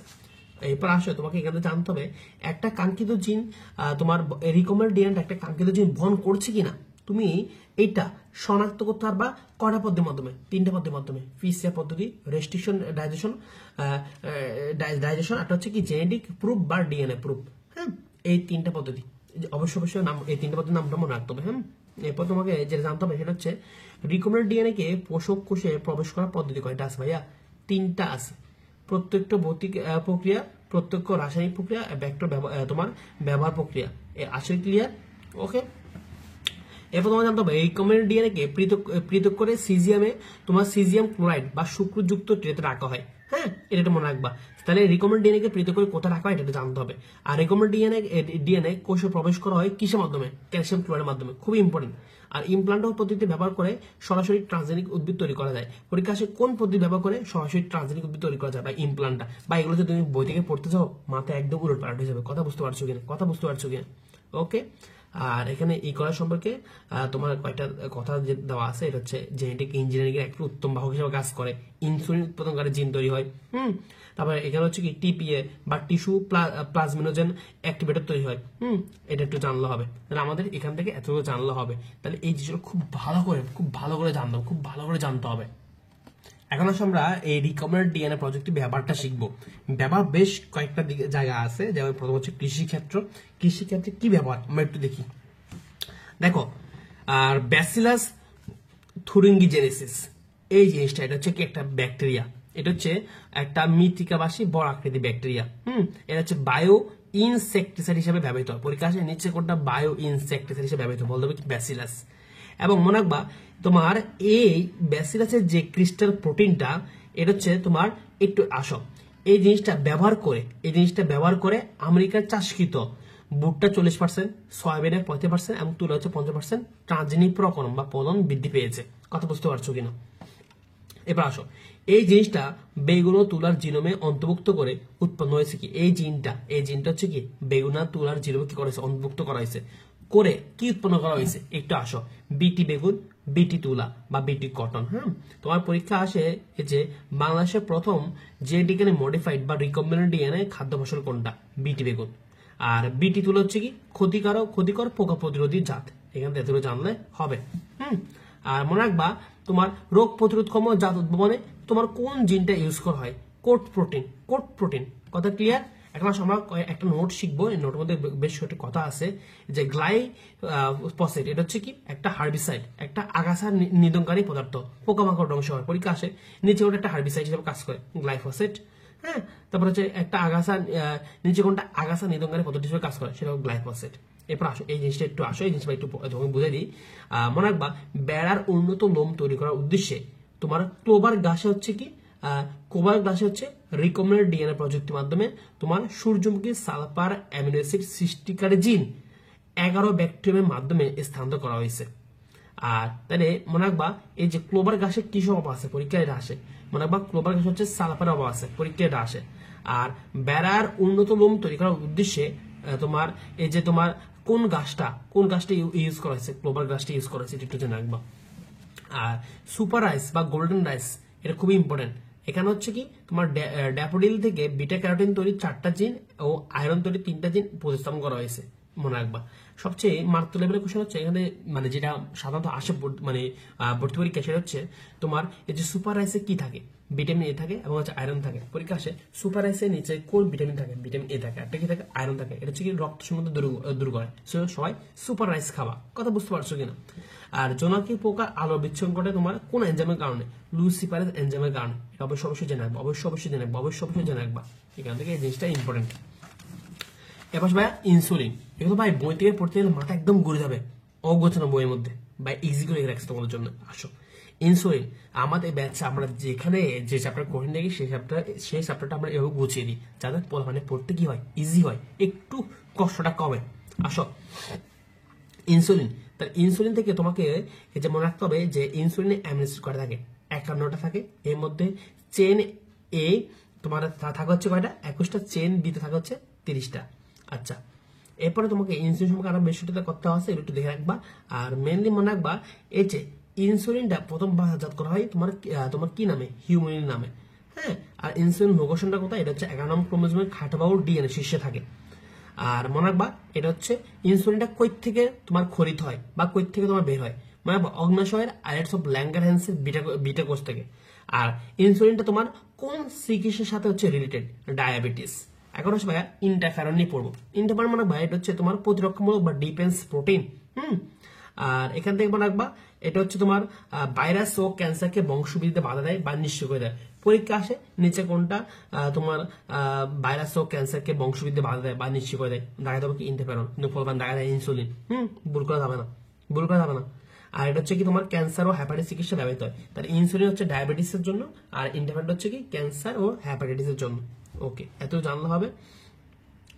আর এখান থেকে তোমার যে নোটটা আছে এই নোটটা একবার রিডিং দিয়ে রাখবা। এখান থেকে মানে জাস্ট একবার রিডিং দিলে হবে। হ্যাঁ, আর একবার রিডিং দিলে হবে, আহামরি এত ইম্পর্টেন্ট না, জাস্ট একটু রিডিং দিয়ে রাখবা।